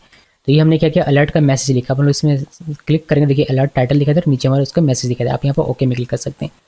अभी आपको सिर्फ एक ओके का बटन है, और ओके में क्या हो रहा है पता नहीं, आप उसको भी हैंडल कर सकते हैं। ओके जो क्लिक होने पर हो रहा है उसको भी आप हैंडल कर सकते हैं। उसके लिए आपको यहाँ पर क्या करना है, कॉमा लीजिए, माफ कीजिएगा, अलर्ट बटन्स आप डिफाइन कर सकते हैं। देखिए मैं आपको डिफाइन करके दिखाता हूँ। बटन्स, स्क्वायर ब्रैकेट लिखा है, स्क्वायर ब्रैकेट के अंदर में पहला ऑब्जेक्ट हमारा होगा जो कि आस्क मी लेटर का होगा। तो टेक्स्ट बटन का क्या टेक्स्ट होगा वह लिखते हैं, यहाँ पर लेते हैं आस्क मी। मैं 3 बटन आपको दिखा दे रहा हूँ, आप 2 भी करेंगे तो भी चलेगा, 1 करेंगे तो भी चलेगा। ये आस्क मी लेटर का एक हमारा बटन मिल जाएगा। इसके ऑन प्रेस पे क्या होना चाहिए वो आप यहाँ पर डिफाइन कर सकते हैं। तो मैं यहाँ पर सिंपली कर देता हूँ कंसोल लॉग कि आस्क मी लेटर प्रेस्ड। तो ये पहला हो गया। अब इसी तरीके से दूसरा ले लेते हैं, फिर एक और ले लेंगे तीसरा। तो यहाँ पर हम लोग चेंज कर देंगे इसका आस्क मी लेटर के बजाय हम लोग इसको कर देते हैं कैंसिल, और यहाँ पर ये हम लोग कर देते हैं ओके। और इसको कर दिया सेव। और हमें क्या करना पड़ेगा, हमें इसमें कॉमा देना पड़ेगा। हमने कॉमा नहीं दिया, यहाँ भी नहीं दिया और यहाँ भी नहीं दिया, तो सेव कर देते हैं। उसके बाद यहाँ पर हम लोग चेंज कर देते हैं कि ये हमारा क्या है, आस्क मी लेटर नहीं है बल्कि हमारा कैंसिल प्रेस्ड, और ये ओके प्रेस्ड कर देते हैं, ओके प्रेस्ड। यहाँ पर पी कैपिटल कर देता हूँ मैं। तो 3 हमने बटन से डिफाइन कर दिया, एक आस्क मी लेटर का, एक कैंसिल का, और एक ओके का इस अलर्ट के लिए। देखिए कैसे हमें दिखाई देता है। यहाँ पर कंट्रोल M करके पहले इसको रीलोड कर लेते हैं, बिकॉज हमें टर्मिनल में यहाँ पर दिखाई देगा, जो जिस पर भी क्लिक करेंगे उसका इवेंट फायर होके, तो वो मैं आपको दिखाऊंगा यहाँ पर। देखिए क्लिक में मैं क्लिक किया तो हमें ये टाइटल दिखाई देता है, मैसेज दिखाई देता है और 3 बटन दिखाई देते हैं। ओके में क्लिक करेंगे तो ओके प्रेस्ड आपको दिखाई देगा। जब आप कैंसिल में क्लिक करेंगे तो कैंसिल प्रेस्ड, और जब आप आस्क मी लेटर में क्लिक करेंगे तो आस्क मी लेटर आपको दिखाई देता है। तो 3 बटन्स कैसे हैंडल करेंगे वह मैंने आपको यहाँ पर दिखा दिया। फिलहाल ये सिर्फ कंसोल क्या है, बट यहाँ पर आप लॉजिक लिख सकते हैं बहुत बड़ा सा। ओके जी, तो ये हो गया अलर्ट। तो इसका काम ख़त्म। इसको थोड़ा सा हम लोग मिनिमाइज़ कर देते हैं। तो अभी हम लोग देखेंगे कि आप इंडिकेटर कैसे बनाते हैं, एक्टिविटी इंडिकेटर कैसे बनाते हैं रिएक्ट नेटिव में। इसको कर देते हैं कमेंट। और एक्टिविटी इंडिकेटर बनाना बहुत ही आसान काम है। इसके लिए आप एक्टिविटी इंडिकेटर लिखते हैं, एक्टिविटी इंडिकेटर, और इसमें आप इसको सेल्फ क्लोजिंग बना सकते हैं। आई थिंक सेल्फ क्लोजिंग बना देने से बेटर रहेगा। इसको हम लोग सेल्फ क्लोजिंग बनाते हैं इस तरीके से। और यहाँ पर कुछ आपको लिखनी पड़ती हैं, जैसे कि अभी आपको लिखना पड़ेगा इसमें साइज़, इसका साइज़ क्या होगा। तो मैं इसका साइज़ देता हूँ स्मॉल, आप लार्ज भी दे सकते हैं। फिर आपको कलर अगर डिफाइन करना, कलर डिफाइन कर सकते हैं। इसका कलर क्या होगा, कलर मैं इसका डिफाइन कर देता हूँ, मान लीजिए रेड मैंने कर दिया। मैंने इसको सेव किया। सेव करने के बाद देख सकते हैं आप यहाँ पर आपको एक घूमता हुआ इंडिकेटर नज़र आ रहा है। ये हमारा इंडिकेटर है, एक्टिविटी इंडिकेटर। इसका साइज़ अगर आप बड़ा करना चाहें तो आप बड़ा कर सकते हैं। मैं यहाँ से इसको स्मॉल के बजाय लार्ज कर देता हूँ, थोड़ा सा आपको दिखाई भी देगा। आई थिंक इसको सेव किया, तब हमें दो दिखाई, एक स्मॉल दिखाई देगा और एक हमें कैपिटल दिखाई देगा, माफ़ कीजिएगा बड़ा दिखाई देगा, लार्ज दिखाई देगा, कैपिटल नहीं बड़ा दिखाई देगा। तो ये है हमारा एक्टिविटी इंडिकेटर। इसका आप डॉक्यूमेंटेशन अगर चेक करना चाहें तो आप यहाँ पर से कर सकते हैं। सबसे ऊपर में ही है एक्टिविटी इंडिकेटर, आप देख सकते हैं ये वाला। तो हमने इसमें जो प्रॉप्स देखा वो था साइज़ और कलर। ओके जी, तो ये हो गया हमारा एक्टिविटी इंडिकेटर। अब देखिए कि अगर बहुत सारा डेटा हो तो उसको कैसे शो करेंगे। तो पहले बहुत सारा डेटा लेकर आते हैं हम लोग यहाँ पर। अब ये डेटा आपका कहीं से हो सकता है, आपका डेटा स्टैटिक हो सकता है, जैसे हमारा भी स्टैटिक होगा, यहाँ पर हम लोग लिख देंगे। ये डेटा आपका API से भी आ सकता है या फिर आप डेटाबेस से भी ला सकते हो। जैसे भी डेटा लेकर आए हैं हम, आपके पास डेटा है। तो हमारे पास डेटा क्या है, स्क्वायर ब्रैकेट के अंदर में एक एक ऑब्जेक्ट बनाएंगे। तो पहला ऑब्जेक्ट हमारा इसमें प्रॉपर्टी है, पहला ID 1 हमने दिया, और इसका नेम हम लोग एक और प्रॉपर्टी देंगे जो कि हमारा यहाँ पर हो जाएगा सोनम। तो हमने क्या किया, हमने एक डेटा नाम का एक वेरिएबल बनाया जिस पे हमारा एरे है और इस पे एक हमारा ऑब्जेक्ट है जिस पे ये प्रॉपर्टीज़ है हमारे। अब इस तरीके के बहुत सारा ऑब्जेक्ट हमारे पास होगा। मान लीजिए कि हमारे पास राहुल है, सुमित है, बहुत सारे। मैं लिख लेता हूँ ये सारी चीज़ें। तो डेटा हमारे पास है क्या, सोनम, राहुल, सुमित, समीर और इतना सारा जैक तक हमारा 10 हमारा डेटा। अभी सारा डेटा को मुझे यहाँ पर मोबाइल स्क्रीन में दिखाना है, रिएक्ट नेटिव में दिखाना है। तो कैसे दिखाएंगे, देखिए दिखाने के बहुत से तरीके हैं। मैं आपको दिखाता हूँ कि मैप फंक्शन का यूज़ करके कैसे आप ये सारा काम करेंगे, और मैप फंक्शन का क्यों आपको यूज़ नहीं करना चाहिए और क्यों करना चाहिए। तो हम लोग यहाँ पर नीचे में आएंगे और किसी कंपोनेंट के अंदर इसको व्यू करवाएंगे। तो यहाँ पर फिलहाल के लिए मैं आता हूँ और यहाँ पर देखिए हम लोग यहाँ पर क्या करेंगे, क्योंकि हमें जावास्क्रिप्ट कोड लिखना है तो हम लोग कर्ली ओपन कर्ली क्लोज लिखेंगे सबसे पहले, और इसके अंदर में अपना कोड लिखेंगे। तो डेटा यानी कि एरे हमारा डेटा है, फिर मैप लगाना है, फिर एक एक डेटा आएगा आइटम में। देन इसको क्या करेंगे हम लोग टेक्स्ट में डाल देंगे। तो टेक्स्ट इस तरीके से लिखिए। तो जब मैप पहली बार चलेगा तो आइटम में क्या होगा, आइटम में ये पूरा डेटा होगा, एक पूरा डेटा। अब इसमें से पूरा डेटा मुझे क्या चाहिए, सिर्फ नेम चाहिए। तो मैं आइटम डॉट नेम लिखूंगा तो मुझे सिर्फ नाम मिल जाएगा। ओके जी, तो यहाँ पर हम लोग कर्ली ओपन कर्ली क्लोज, मुझे जैसे जावास्क्रिप्ट लिखना है इसी वजह से यहाँ पर आइटम डॉट नेम लिख दीजिए तो आपको नेम मिल जाएगा। सेव कर दें। सेव करने के बाद आप देखेंगे आपको यहाँ पर सोनम सब कुछ दिखा देगा। मैं थोड़ा सा क्या करता हूँ, फॉन्ट साइज़ जो है बड़ा कर लेता हूँ ताकि आप लोगों को दिखाई दे। मैंने फॉन्ट साइज दिया 28 का। आप देख सकते हैं कि सारा डेटा हमें दिखाई देता है, कोई इशू नहीं है। इसके बाद रीलोड कर लेते हैं, Ctrl+M प्रेस किया और रीलोड किया तो देखिए हमारा सारा डेटा हमें दिखाई देता है। देखिए ये जो एरर है ये हमें की वजह से दे रहा है। इसमें क्या है कि इस पर एक की होना चाहिए जो कि आपने नहीं दिया हुआ है। तो आप की डिफाइन कर सकते हैं। आप यहाँ पर आइए, इसमें की होना चाहिए, आई थिंक की इक्वल जो ID आता है, यानी कि आइटम डॉट ID लिखने पर ये जो ID आएगा उसी को की बना लेते हैं हम लोग। तो यहाँ पर लिख देंगे हम लोग की में item dot ID, item M 2 बार लिख दिया ना। इसको सेव कर दें एक बार और। हम लोग यहाँ से इसको रीलोड कर लेते हैं, देखते हैं कि ये एरर हमारा गया या नहीं। तो ये एरर हमारा देखिए अभी चला गया, एरर नहीं आ रहा। तो ये तो ठीक है, इससे हमारा डेटा हमें दिखाई दे रहा है। बट अगर डेटा अगर हमारा और ज़्यादा हो, अगर 20 से 30 है, तो यहाँ जो स्क्रीन में दिख रहा है अगर इतना ही डेटा है तो फिर ठीक है। अगर बहुत ज़्यादा मान लीजिए 1000 है, 2000 है, तो उस केस में आप ये यूज़ नहीं करेंगे। क्यों? क्योंकि देखिए एक तो प्रॉब्लम है कि अगर मैं यहाँ पर इसमें पैडिंग दे देता हूँ, पैडिंग देने से क्या मतलब मान लीजिए मैंने पैडिंग दिया तो बहुत सारे एलिमेंट है, मतलब दोनों के बीच में स्पेस आ रहा है। तो इस केस में ये स्क्रॉल नहीं हो रहा। तो आपको सिर्फ सोनम, राहुल, सुमित, समीर और जय यही दिखाई दे रहा है और आपको डेटा दिखाई नहीं दे रहा है। तो सारा बाकी का डेटा जो हमारा यूजलेस हो गया, दिखाई नहीं दे रहा है, आप यूज़ ही नहीं कर सकते स्क्रीन पे, यूज़र देख ही नहीं सकता, तो ये यूजलेस हो गया। तो एक इशू ये है, मैप अगर आप यूज़ करते हैं तो बट ये दूर किया जा सकता है, ये मैं आपको दिखाऊंगा अभी थोड़ी देर में कि इसको आप किस कंपोनेंट के अंदर में रखेंगे कि ये आपका इशू सॉल्व होगा। बट इसमें एक और समस्या है कि ये सारी चीज़ें एक ही बार लोड कर लेता है, यानी कि स्क्रीन पे जो दिख रहा है वह भी और स्क्रीन में जो दिखा है दिख नहीं रहा है वह भी, यानी कि अगर 1 लाख डेटा है तो 1 लाख डेटा को एक ही बार में निकालेगा तो परफॉर्मेंस इशू होगा आपका यहाँ पर। इसलिए कहा जाता है कि मैप को आप यूज़ ना करें डेटा को फेच करने के लिए, यानी कि आप इस तरीके से दिखाने के लिए लिस्ट में, तो बेहतर है। अभी देखिए कि इसमें जो स्क्रॉल का इशू है, यानी कि मैप तो काम कर रहा है इसी तरीके से, बस स्क्रॉल नहीं है। स्क्रॉल को आप कैसे ठीक कर सकते हैं वो देखिए। इस चीज़ को मैं करता हूँ कमेंट। और हमारे पास एक कंपोनेंट है स्क्रॉल व्यू करके, स्क्रॉल व्यू ये वाला, इसको ओपनिंग क्लोजिंग दीजिए यहाँ पर। और यहाँ पर हम लोगों ने जो ये लिखा हुआ था ये पूरा का पूरा इसको कॉपी करके यहाँ पर पेस्ट कर देते हैं, इसको कर दीजिए सेव। तो अभी हमारा ये स्क्रॉल होना शुरू हो जाएगा, देख सकते हैं स्क्रॉल हमारा शुरू हो गया। और साथ में आपको यहाँ पर स्क्रॉल बार भी दिखाई देता है इस तरीके से। तो इस स्क्रॉल का तो इशू हमारा समाप्त हो गया। तो क्या अब मैं यूज़ कर सकता हूँ मैप को? हाँ यूज़ कर सकते हैं। अगर छोटा डेटा है, कम डेटा है आपके पास, तो आप इसको यूज़ कीजिए, कोई इशू नहीं है। लेकिन बहुत सारा डेटा हो तो आपको परफॉर्मेंस इशू होने लगेगा, तो उस केस में आप मैप रिकमेंडेड नहीं है। अभी आपको इसमें स्क्रॉल व्यू में कुछ चीज़ पहले दिखाता हूँ, फिर मैं आपको बताऊँगा कि आप क्या यूज़ करेंगे जिससे कि आपका परफॉर्मेंस बेटर होगा। तो उससे पहले स्क्रॉल व्यू के बारे में थोड़ी और जानकारी। जैसे कि यहाँ पर अभी क्या आ रहा है, स्क्रॉल आ रहा है ये वर्टिकल, तो मुझे ये नहीं चाहिए। तो मैं इसको अगर हटाना चाहता हूँ तो मैं यहाँ पर एक प्रॉपर्टी यूज़ करूँगा स्क्रॉल व्यू में, शोज वर्टिकल स्क्रॉल इंडिकेटर ये वाला, और इसको कर देंगे फॉल्स। बाय डिफ़ॉल्ट ये ट्रू रहता है, इस वजह से मैं वो दिखाई था, इसको फॉल्स करेंगे, सेव करेंगे। तो अब ये हमारा स्क्रॉल होगा, बट हमें स्क्रॉल बार जो है वो दिखाई नहीं देगा। ओके जी, तो वो हमें अब दिखाई नहीं दे रहा है। ओके, तो ये एक आप यहाँ पर यूज़ कर सकते हैं। अब ये वर्टिकल हमारा स्क्रॉल, आप चाहें तो हॉरिजॉन्टल स्क्रॉल भी इसको बना सकते हैं। इसके लिए इसको कॉपी पेस्ट करते हैं और यहाँ पर इसको कमेंट कर देता हूँ मैं आप लोगों के लिए, कमेंट कर दिया। और ये जो हमारा शो है अभी इसको हटा देता हूँ मैं, बिकॉज ये तो ऐसे भी काम नहीं आने वाला है। इसको हटा देते हैं। इसको जब हटाएंगे तो बाय डिफ़ॉल्ट ये क्या रहता है, वर्टिकल रहता है। वर्टिकल में आपको दिखाई देता है इस तरीके से। और इसको एक्चुअली मुझे क्या करना पड़ेगा, सेव करके वो रीलोड कर लेते हैं। Ctrl+M रीलोड किया और देखिए हमें डेटा यहाँ पर दिखाई देगा स्क्रॉल के साथ। ओके जी, तो ये डिफ़ॉल्ट बिहेवियर है इसका।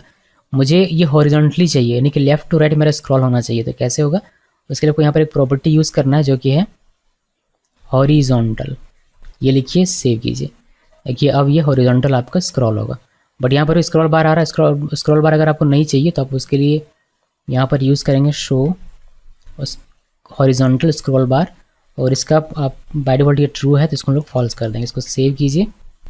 अब ये आपको स्क्रॉल बार नहीं दिखाएगा। ओके जी, तो ये हो गया हमारा स्क्रॉल व्यू के बारे में जानकारी। अगर आपको मैप ही यूज़ करना है, स्क्रॉल भी करवाना है, तब स्क्रॉल व्यू कंपोनेंट का यूज़ करेंगे। जैसे कि मैंने कहा था कि मैप यूज़ करने से परफॉर्मेंस इशू हो सकता है जब आपके पास बहुत सारा डेटा रहेगा तब। तो उस चीज़ से निजात पाने के लिए, यानी कि उस चीज़ को और इम्प्रूव करने के लिए कैसे आप बड़ा से बड़ा डेटा फेच करेंगे और परफॉर्मेंस इशू आपका ना हो, उसके लिए हमारे पास एक कंपोनेंट में मिलता है फ्लैट लिस्ट का। तो रिएक्ट नेटिव वालों ने एक कंपोनेंट ही बना डाला है कि आपको अगर बहुत सारा डेटा फेच करना है तो उसके लिए मैं आपको कंपोनेंट दे देता हूँ, आप उसका यूज़ कीजिए। तो उसका नाम है फ्लैट लिस्ट। देखिए कैसे यूज़ करना है। हम लोग फ्लैट लिस्ट लिखेंगे, फ्लैट लिस्ट, और इसे क्लोजिंग ब्रैकेट के साथ आता है, तो सेल्फ क्लोजिंग हमने लिखा। और यहाँ पर प्रॉपर्टीज़ होती हैं। अभी सिर्फ ये इधर से काम नहीं होगा, डेटा आपको कौन सा डेटा आपको फेच करवाना, कौन सा डेटा आप यहाँ पर दिखाना चाहते हैं, उसके लिए अब डेटा प्रॉपर्टी में लिखेंगे। जैसे मेरा डेटा में डेटा, यानी कि ये जो मैंने लिखा, क्या लिखा मैंने यहाँ पर जो हमने बनाया हुआ है डेटा, ये इसका नाम इस एरे का, वो हमने वहाँ पर लिख दिया, यानी कि इसमें से डेटा निकालना है। तो सिर्फ इतना लिखने से काम नहीं होगा, आपको एक रेंडर आइटम के लिए एक फंक्शन यहाँ पर डिफाइन करना पड़ेगा, कॉल बैक देना पड़ेगा। तो हम लोग इसमें करेंगे किस तरीके से, देखिए कर्ली ओपन कर्ली क्लोज लिखना है, देन यहाँ पर आपको लिखना है। और यहाँ पर अगर मल्टीपल यूज़ करना तो कर्ली ओपन कर्ली क्लोज लिखेंगे, वरना आप सिंपली एक कंपोनेंट देना, मुझे टेक्स्ट में दिखाना है तो मैं लिख दूंगा टेक्स्ट इस तरीके से। और यहाँ पर आप लिखेंगे इस डेटा से हमारा आएगा एक एक आइटम, तो मैंने आइटम लिख दिया। एक्चुअली मैं आपको दिखाता हूँ इसमें है क्या आइटम में, तो उसको कंसोल कर लेते हैं, ज़्यादा बेटर रहेगा, आपको समझ में आएगा अच्छे तरीके से, बिकॉज मैं आपको कन्फ्यूज़ कर रहा हूँ आई थिंक। तो इस आइटम में क्या है वो हम लोग देखेंगे। तो हम लोग इसको हटा देते हैं कुछ देर के लिए, ठीक है, ये हटा दिया मैंने। यहाँ पर कंसोल कर लेते हैं, CLG किया और यहाँ पर आइटम लिखते हैं, इसको सेव किया। सेव करने के बाद यहाँ पर आप देखेंगे, यहाँ पर देखिए आपको इस तरीके से दिखाई देगा। तो एक एक ऑब्जेक्ट है आइटम में, आइटम में क्या है, एक ऑब्जेक्ट, मैं आपको दिखाता हूँ पहले, ये चला है देखिए, एक ऑब्जेक्ट है। अब इसमें इंडेक्स है, फिर इसके अंदर में आइटम है। तो ये ऑब्जेक्ट जो हमारा है ये है आइटम में, फिर इसके अंदर में आइटम ऑब्जेक्ट है जिसके पास ये हमारा डेटा है। तो हमें बेसिकली चाहिए नेम। तो हम लोग अभी आइटम के अंदर हमें नेम, हम लोग के पास ये ऑब्जेक्ट है, तो हमें इस ऑब्जेक्ट से यानी कि आइटम के पास ऑब्जेक्ट है। अभी देखिए इसको समझिए ठीक से, इसको मैं अगर ओबीजे लिख दूँ तो ज़्यादा बेटर रहेगा मेरे ख्याल से। ओबीजे ऐसे लिखा, और हम लोग क्या करते हैं, इसको एक बार रीलोड करते हैं, कंट्रोल एम प्रेस किया, रीलोड करते हैं, और नीचे अब देखिए फिर से ये रेंडर होगा हमारा। ओके, अब आपको ये ठीक तरीके से समझ में आएगा। तो हमारे पास अभी क्या है, हमारे पास कहीं भी देख लेते हैं, तो हमारे पास एक क्या ऑब्जेक्ट, जो ये जो ओबीजे है इसके पास क्या है, ये वाला ऑब्जेक्ट। हमें चाहिए क्या, नेम। तो हमें ओबीजे से नीचे आना पड़ेगा, पहले आइटम पकड़ना पड़ेगा, बिकॉज आइटम भी एक ऑब्जेक्ट है, फिर उस आइटम से हमें इस नेम को निकालना पड़ेगा, तब जाकर हमें अपना डेटा मिलेगा। तो ओबीजे से जाना है आइटम में, फिर आइटम से जाना है नेम में, तो एक लंबा सा हमें बन जाएगा, चेन बन जाएगा। तो ऐसे करने के बजाय हम लोग क्या करते हैं, यहाँ पर बना लेते हैं ऑब्जेक्ट डिस्ट्रक्चरिंग यूज़ कर लेते हैं, यानी कि यहाँ पर ऐसे लिखने के बजाय हम लोग लिख देते हैं कर्ली ओपन कर्ली क्लोज के अंदर में आइटम। तो क्या होगा, इसके अंदर में ऑब्जेक्ट जो है वो डिस्ट्रक्चर हो जाएगा, और ये जो आइटम है ये आइटम चलाएगा इस आइटम के पास। अभी अगर हम लोग यहाँ पर आइटम लिख देते हैं, आइटम लिखा और हमने सेव किया, सेव करने के बाद अभी आप यहाँ नीचे देखेंगे तो आपको एक ऑब्जेक्ट मिलेगा जिसमें ये हमारा पहला ऑब्जेक्ट है, इनकी पहला आइटम है, इसमें आईडी और नेम है। तो अब हमारे पास आइटम है, यानी कि एक ऑब्जेक्ट हमारे हाथ में। अब आइटम डॉट आई डी करेंगे तो आईडी मिल जाएगा, आइटम डॉट नेम करेंगे तो नेम मिल जाएगा। ओके जी, तो ये दिखाने का मेरा मकसद था, जिससे कि आपको कन्फ्यूज़न ना हो। तो हमने यहाँ क्या क्या हुआ है, ऑब्जेक्ट डिस्ट्रक्चरिंग किया हुआ है, ठीक है। तो आइटम हमें नेम चाहिए, तो आइटम डॉट नेम करेंगे, हमें नेम मिल जाएगा। सेव किया, सेव करने के बाद यहाँ पर देख लीजिए, देखिए हमें सारा नाम यहाँ पर मिल जाता है। हमें कंसोल में नहीं दिखाना, हमें दिखाना है कंपोनेंट में, टेक्स्ट कंपोनेंट में। तो इसको हटाते हैं यहाँ से, और ये जो टेक्स्ट हमने लिखा होता है बस इसी को कॉपी कर लेते हैं, ये कॉपी किया और यहाँ पर पेस्ट कर देते हैं, इसको सेव कर देते हैं।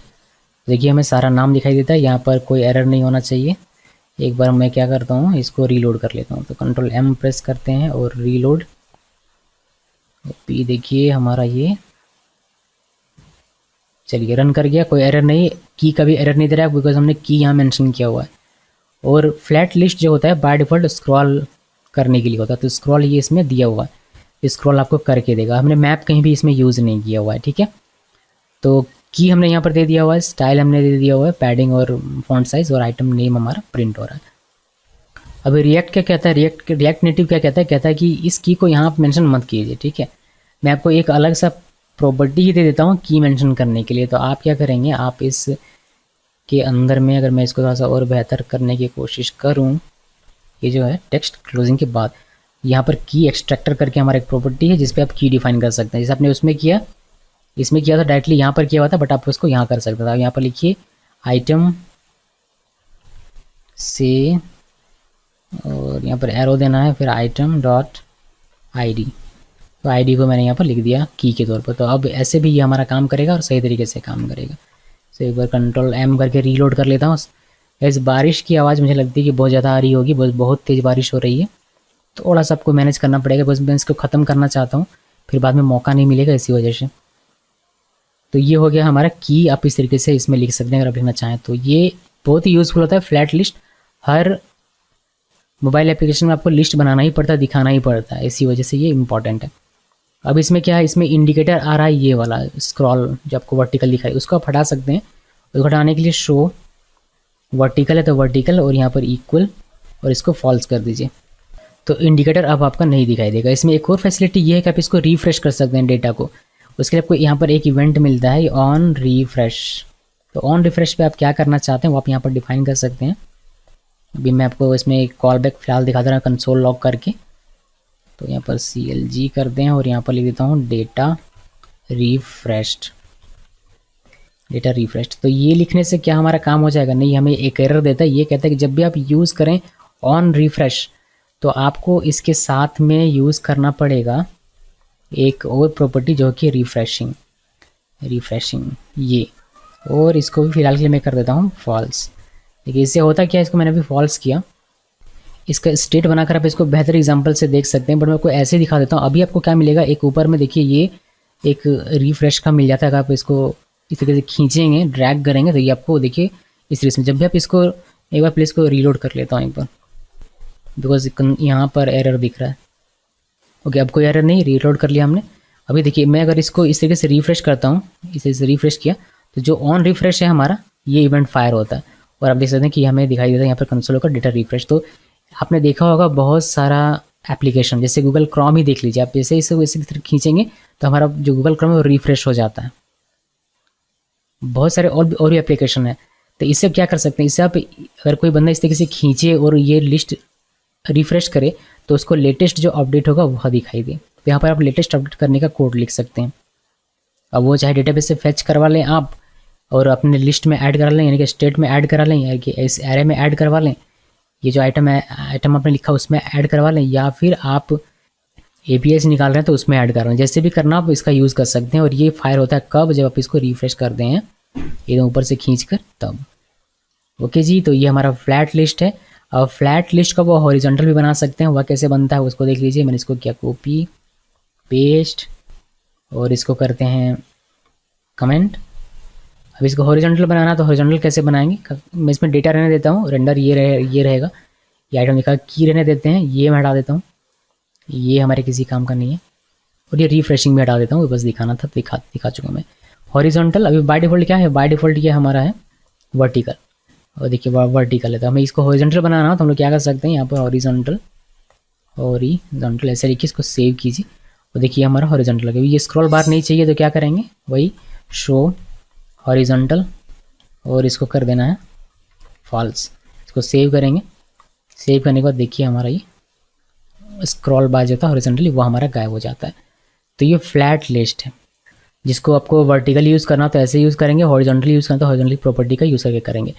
अभी मैं आपको एक चीज़ और इसमें दिखाना चाहता हूँ कि इसको टचेबल कैसे बनाएंगे, यानी कि एक प्रॉपर्टी को टचेबल मुझे बनाना एक प्रॉपर्टी तो कैसे बनाएंगे वो मैं आपको दिखाता हूँ। ये बहुत ही यूज़ हो सकता है, जैसे कि आप व्हाट्सएप में चैट में देखते हैं कि ये सोनम का चैट है, ये राहुल का चैट है, तो सोनम वाले में क्लिक किया तो सोनम का पूरा चैट डिटेल हमें देखने को मिल जाता है। तो टैप ऑन प्रेस कैसे करेंगे, ऑन प्रेस पे आगे इवेंट फायर करके मैं आपको दिखाता हूँ हर एक आइटम पे। ओके जी, फ्लैट लिस्ट का ही यूज़ करेंगे तो देखिए कि कैसे करते हैं, फिर आप उसको स्क्रॉल व्यू में भी यूज़ कर पाएंगे, मैप का अगर आप यूज़ करना चाहते हैं तो बाकी सब में भी। तो इसको हम लोग कर देते हैं कमेंट और यहाँ पर से हॉरिजॉन्टल में हटा देता हूँ, बिकॉज हॉरिजॉन्टल नहीं चाहिए तो हॉरिजॉन्टल हटा देते हैं, और जो वर्टिकल इंडिकेटर उसको मैं फॉल्स कर देता हूँ। तो यहाँ पर अभी हमें दिखाई देता है आइटम, बट हमें इस आइटम पे क्लिक इवेंट लगाना है। इस सोनम पे क्लिक करने पर, राहुल पे क्लिक करने पर, सुमित क्लिक करने पर इवेंट फायर होना चाहिए। तो उसके लिए हमें एक नया कंपोनेंट यहाँ पर पढ़ना पड़ेगा जो कि है टचेबल ओपेसिटी। टचेबल ओपेसिटी क्या करता है, किसी भी कंपोनेंट को टचेबल बना देता है।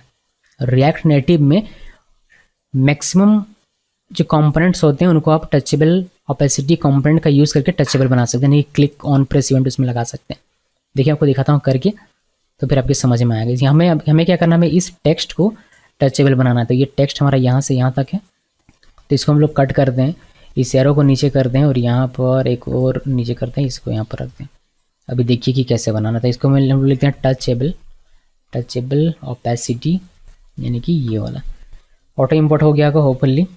अभी इसके अंदर में आपको वो टेक्स्ट लिखना है, जो टेक्स्ट आपने कट किया था उसको आपको यहाँ पर लिखना है। इसको सेव कर दें, सेव करने के बाद इसको एक बार रीलोड करके पहले मैं आपको दिखाता हूँ। मैं इसको किया Ctrl+M रीलोड, इसमें क्लिक करते हैं। देखिए अभी हमारा ये टच होना है, आपको एक फ्लैश दिखाई दे रहा होगा, टच करने पर फ्लैश ये टच पर होगा, बट ये टच करने पर करेगा क्या, उसके लिए हम लोग ऑन प्रेस यहाँ पर लगाते हैं। तो ऑन प्रेस इवेंट हो गया और यहाँ पर कॉल बैक लगा देते हैं एक, चलिए लैम्डा है तो आप इसको कॉल बैक भी बोल सकते हैं। कंसोल लगाए, यहाँ पर लिख देते हैं कि आइटम क्लिक्ड या फिर नेम क्लिक्ड, जो भी लिखना चाहे लिख सकते हैं। आइटम क्लिक्ड लिख देता हूँ मैं, आइटम क्लिक्ड, और साथ में आइटम की आईडी में प्रिंट कर देता हूँ। इससे हमें पता चलेगा कि हर एक का अपना अपना आईडी और हर एक आइटम जो है इंडिपेंडेंट है, तो उसका आईडी हम लोग प्रिंट कर लेते हैं इससे। वही मैंने इसको सेव किया और इसको रीलोड करेंगे। तो यहाँ पर आइए Ctrl+M और रीलोड करते हैं। अभी देखिएगा यहाँ पर कंसोल में जिसको क्लिक करेंगे उसका आइटम आईडी आपको यहाँ पर दिखाई। सोनम का क्लिक किया तो सोनम की आइटम आईडी है 1, तो आपको 1 दिखाई दे, यानी कि आईडी जो हमने यहाँ पर लिखा हुआ है, ये जो आईडी है 1 2 3, ये हमें प्रिंट होकर मिल रहा है बेसिकली। तो किसको आप प्रिंट कर रहे हैं वो भी तो आपको पता होना चाहिए, कुछ काम करना हो तो स्पेसिफिकली उस आइटम पर। जैसे सुमित को क्लिक किया तो ये 3 आपको दिखाई देगा, जय पे क्लिक किया तो 5, और नीचे अगर हम लोग जाते हैं रानी पे क्लिक किया तो हमें 9 दिखाई देता है। ओके जी, तो इस तरीके से आप टचेबल बना सकते हैं टेक्स्ट को, यानी कि यहाँ पर जो टेक्स्ट है वो उसको। ये तो अच्छा था, टचेबल हमने सीख लिया, लेकिन मैं आपको टचेबल का एक अलग कॉन्सेप्ट दिखाता हूँ, यही सेम रहेगा बट कॉन्सेप्ट के लिए देख लीजिए, बिकॉज उसमें और भी वैराइटीज़ हैं जो आपको देखनी चाहिए टचेबल की, और भी कंपोनेंट्स हैं उसी के सिमिलर, तो वो भी आपको मैं दिखाऊंगा। तो यहाँ पर हम लिखेंगे टचेबल ओपेसिटी ये वाला, और यहाँ पर लिख देता हूँ मैं, यही नाम लिख देते हैं, दूसरा कौन नाम अभी सोचने में समय लगाएगा, इसी को लिख देते हैं टचेबल ओपेसिटी, ये लिखा, और इसको सेव करते हैं हम लोग।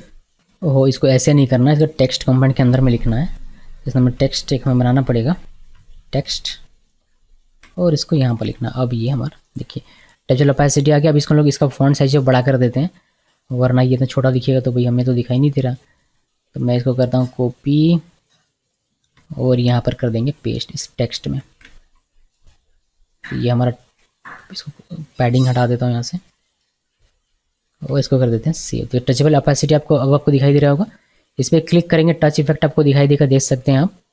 अभी हम लोग इसमें ऑन प्रेस लगाते हैं इवेंट, और वो मैं आपको दिखा देता हूँ। तो ऑन प्रेस यहाँ आते हैं और इवेंट लगा देते हैं ऑन प्रेस का। अब जब इस पर क्लिक होगा तो टचेबल आपको दिखाई देगा। तो ये टचेबल जो हमारा स्पेल है उसको मैं टचेबल ओपेसिटी, ये मैंने सेव किया। सेव करने के बाद यहाँ पर जब भी आप क्लिक करेंगे देखिए टचेबल ओपेसिटी, यानी कि इसको हम इस चीज़ जो टेक्स्ट इसको हमने टच लगाना। अभी सिर्फ टेक्स्ट ही नहीं, कोई और कंपोनेंट, कोई अगर सिंपल सा इमेज हो तो इमेज को अगर टचेबल बनाना तो आप उसको टचेबल ओपेसिटी के अंदर रखिए, इमेज आपका टचेबल बन जाएगा। बटन तो रहता ही है, बाकी कुछ और भी हो तो उसको भी आप टचेबल ओपेसिटी का यूज़ करके टचेबल बना सकते हैं। फिर उसके ऑन प्रेस पे क्या होना चाहिए आप वह लिख सकते हैं। अब इसी के सिमिलर कुछ और भी है, इसको कमेंट करते हैं या इसको कॉपी पेस्ट कर लेते हैं, इसी के सिमिलर है, ज़्यादा कुछ हमें चेंज नहीं करना पड़ेगा। इसको करते हैं कमेंट, और यहाँ पर टचेबल ओपेसिटी लिखने के बजाय आप एक्चुअली इसको रहने दीजिए, ठीक है, सब साथ में देखते हैं। इसको यहाँ टचेबल ओपेसिटी लिखने के बजाय इसको कहते हैं टचेबल हाईलाइट। तो यहाँ पर आप टचेबल हाईलाइट लिखिए, और आई थिंक यहाँ पर मेरे को टेक्स्ट भी चेंज कर देना चाहिए, टचेबल हाईलाइट। ओके जी, इसको सेव कीजिए। अभी इसमें कह रहा है कि ये हमारा इंपोर्ट नहीं हुआ लगता है, इसको कॉपी करते हैं वापस से और चलते हैं हम लोग ऊपर इंपोर्ट करने के लिए। देखिए इंपोर्ट नहीं हुआ है, ऑटो इंपोर्ट नहीं हुआ, सेव कर देते हैं। अभी ये हमारा ऑटो इंपोर्ट हो गया होगा, देखिए हमारे ऑटो इंपोर्ट हो गया। दो चीज़ हमें आ रही है, दोनों में डिफरेंस क्या है समझिए। टचेबल ओपेसिटी में आपको इस तरीके से टच होता हुआ एक फैड इफेक्ट मिलता है, इसमें ये हाईलाइट होकर मिलता है, ठीक है, ब्लैक डार्क जो कलर है वो हाईलाइट होकर मिलता है, और इसमें एक फैड होकर मिलता है। अब इसी के सिमिलर एक और है जिसमें है विदाउट फीडबैक। इसको अगर मैं कॉपी करूं और पेस्ट करूं तो यहाँ पर एक टचेबल विदाउट फीडबैक, सो यहाँ पर लिख देते हैं, और इसको भी हमें इंपोर्ट करना पड़ेगा वरना हमें मिल जाएगा एरर। बट उससे पहले इसको ठीक कर लेते हैं, टचेबल विदाउट फीडबैक। इसको ऊपर चलते हैं वरना ये भी हमें एरर दे देगा, इंपोर्ट नहीं हुआ होगा ये भी। यहाँ पर आकर इसको इंपोर्ट कर लीजिए, सेव कीजिए। ओके जी, सेव किया, इसको नीचे करते हैं यहाँ पर। तो इसमें क्या होता है, इसमें हमें फैड इफेक्ट मिलता है, इसमें हमारा हाईलाइट हो जाता है, और इस पर हमें कोई भी असर देखने नहीं मिलेगा। इस क्लिक हो रहा है, आप यहाँ पर देखेंगे, अगर मैं आपको दिखा सकूँ यहाँ से, कंसोल हमने चेंज नहीं किया, इस वजह से सभी में एक ही मैसेज मिल रहा है, तो कंसोल हम लोग चेंज कर देते हैं। अगर हम लोग इस पर क्लिक करेंगे तो टचेबल ओपेसिटी ये हमारा फायर होगा, हाईलाइट में क्लिक करेंगे तो हाईलाइट वाला फायर होगा, और इसमें करेंगे विदाउट इफेक्ट में तो विदाउट इफेक्ट वाला फायर होगा। ऊपर वाले में यानी कि टचेबल ओपेसिटी में हमें फैड इफेक्ट दिखाई देता है, इसमें हाईलाइट इफेक्ट दिखाई देता है, इसमें कोई भी इफेक्ट दिखाई नहीं देगा, बट इवेंट हमारा फायर होगा। अब रिएक्ट नेटिव क्या कहता है, रिएक्ट नेटिव कहता है कि आप इसको यूज़ करने के बजाय यानी कि टचेबल यूज़ करने के बजाय एक नया कंपोनेंट आया हुआ है प्रेसेबल, उसका आप यूज़ कीजिए, प्रेसेबल ये वाला कंपोनेंट, बिकॉज ये कह रहा है कि यही फ्यूचर है और यही फ्यूचर में रखा जाएगा, तो आप इसका यूज़ कीजिए। इसको हम लोग टेक्स्ट कॉपी कर लेते हैं, यहाँ से कॉपी किया, पेस्ट, और यहाँ पर हम लोग लिख देंगे आई एम प्रेसेबल, ये लिख दिया, सेव किया, तो ये हमें यहाँ पर दिखा देगा। ऊपर वाले को सभी को हम लोग कॉपी पेस्ट, इसको कमेंट कर देता हूँ मैं, कमेंट कर दिया, इसको सेव कर दिया, ठीक है। जैसे जैसे कमेंट कर रहा हूँ वैसे वैसे अनकमेंट करके आपको एग्जामिन करना है, ऐसा नहीं कि कुछ भी कर दिया तो एरर ही एरर मिलेगा। तो ये हमारा एक आई एम प्रेस वाली, ये प्रेस, इस पर प्रेस कर सकते हैं, इस पर बहुत सारे इवेंट्स फायर होते हैं। इसे आपका इवेंट फायर आता है ऑन प्रेस आउट, फिर on press in, long press भी है। इसमें बहुत सारे मैं आपको अभी डॉक्यूमेंटेशन दिखा दूंगा, बट उससे पहले कुछ इवेंट्स मैं आपको फायर करके दिखाता हूँ। तो पहला जो इवेंट, एक्चुअली 2-3 इवेंट में लिखता हूँ, फिर आप देखिएगा कि कौन सा इवेंट कब फायर होता है, किस समय पर।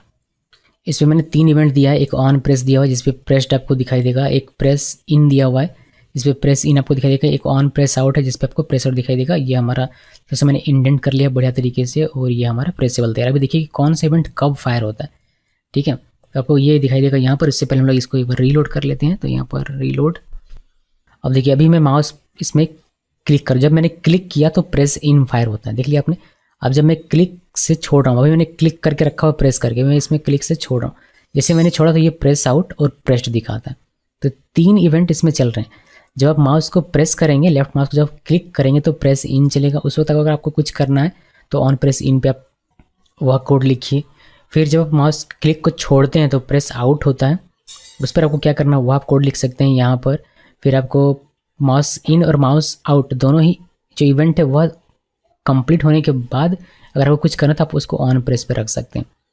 तो ये है आपका ऑन प्रेस, माफ कीजिएगा, प्रेसेबल कंपोनेंट। इसका मैं आपको दिखाता हूँ डॉक्यूमेंटेशन, बिकॉज ये देखिए प्रेसेबल न्यू लिखा हुआ है टैग में, और यहाँ पर आपको बहुत सारे इसके मिल जाएंगे प्रॉप्स। तो ये सारे प्रॉप्स यहाँ पर देख लीजिए। यहाँ पर मैंने देखिए ऑन प्रेस आपको दिखाया, फिर मैंने आपको दिखाया है ऑन लॉन्ग प्रेस नहीं दिखाया, आप देख सकते हैं इसको। फिर ऑन प्रेस दिखाया, on press in, on press out, ये सब मैंने आपको दिखाया हुआ है।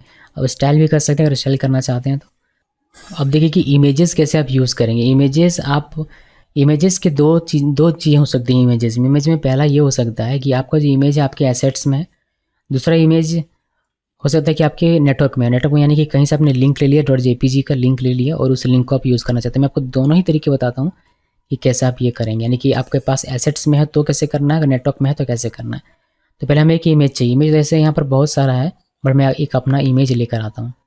2 इमेजेस मैंने डाउनलोड किए हैं pixabay.com से, जो कि फ्री है कॉमर्शियल यूज़ के लिए भी और नॉट रिजर्वेशन रिक्वायर्ड। एक इमेज ये और एक ये बैकग्राउंड इमेज, 2 इमेज मैंने लिया हुआ है। तो चलिए आपको दिखाता हूँ कि कैसे आप इमेजेस के साथ काम करेंगे। याद रखिएगा एसेट्स फोल्डर के अंदर में ये हमारा है जो भी इमेज है। इसको इस तरीके से कर देता हूँ और प्रेसेबल को कमेंट करते हैं और बात करते हैं इमेजेस की। तो इमेजेस अगर आपको यूज़ करना है रिएक्ट नेटिव में तो उसके लिए हमें एक कॉम्पोनेंट मिलता है इमेज नाम का, तो इसका हम लोग यूज़ करेंगे। तो इमेज लिखिए और ये हमारा कॉम्पोनेंट हो गया। इसको आप सेल्फ क्लोजिंग बना सकते हैं, इसको सेल्फ क्लोजिंग रहने दीजिए।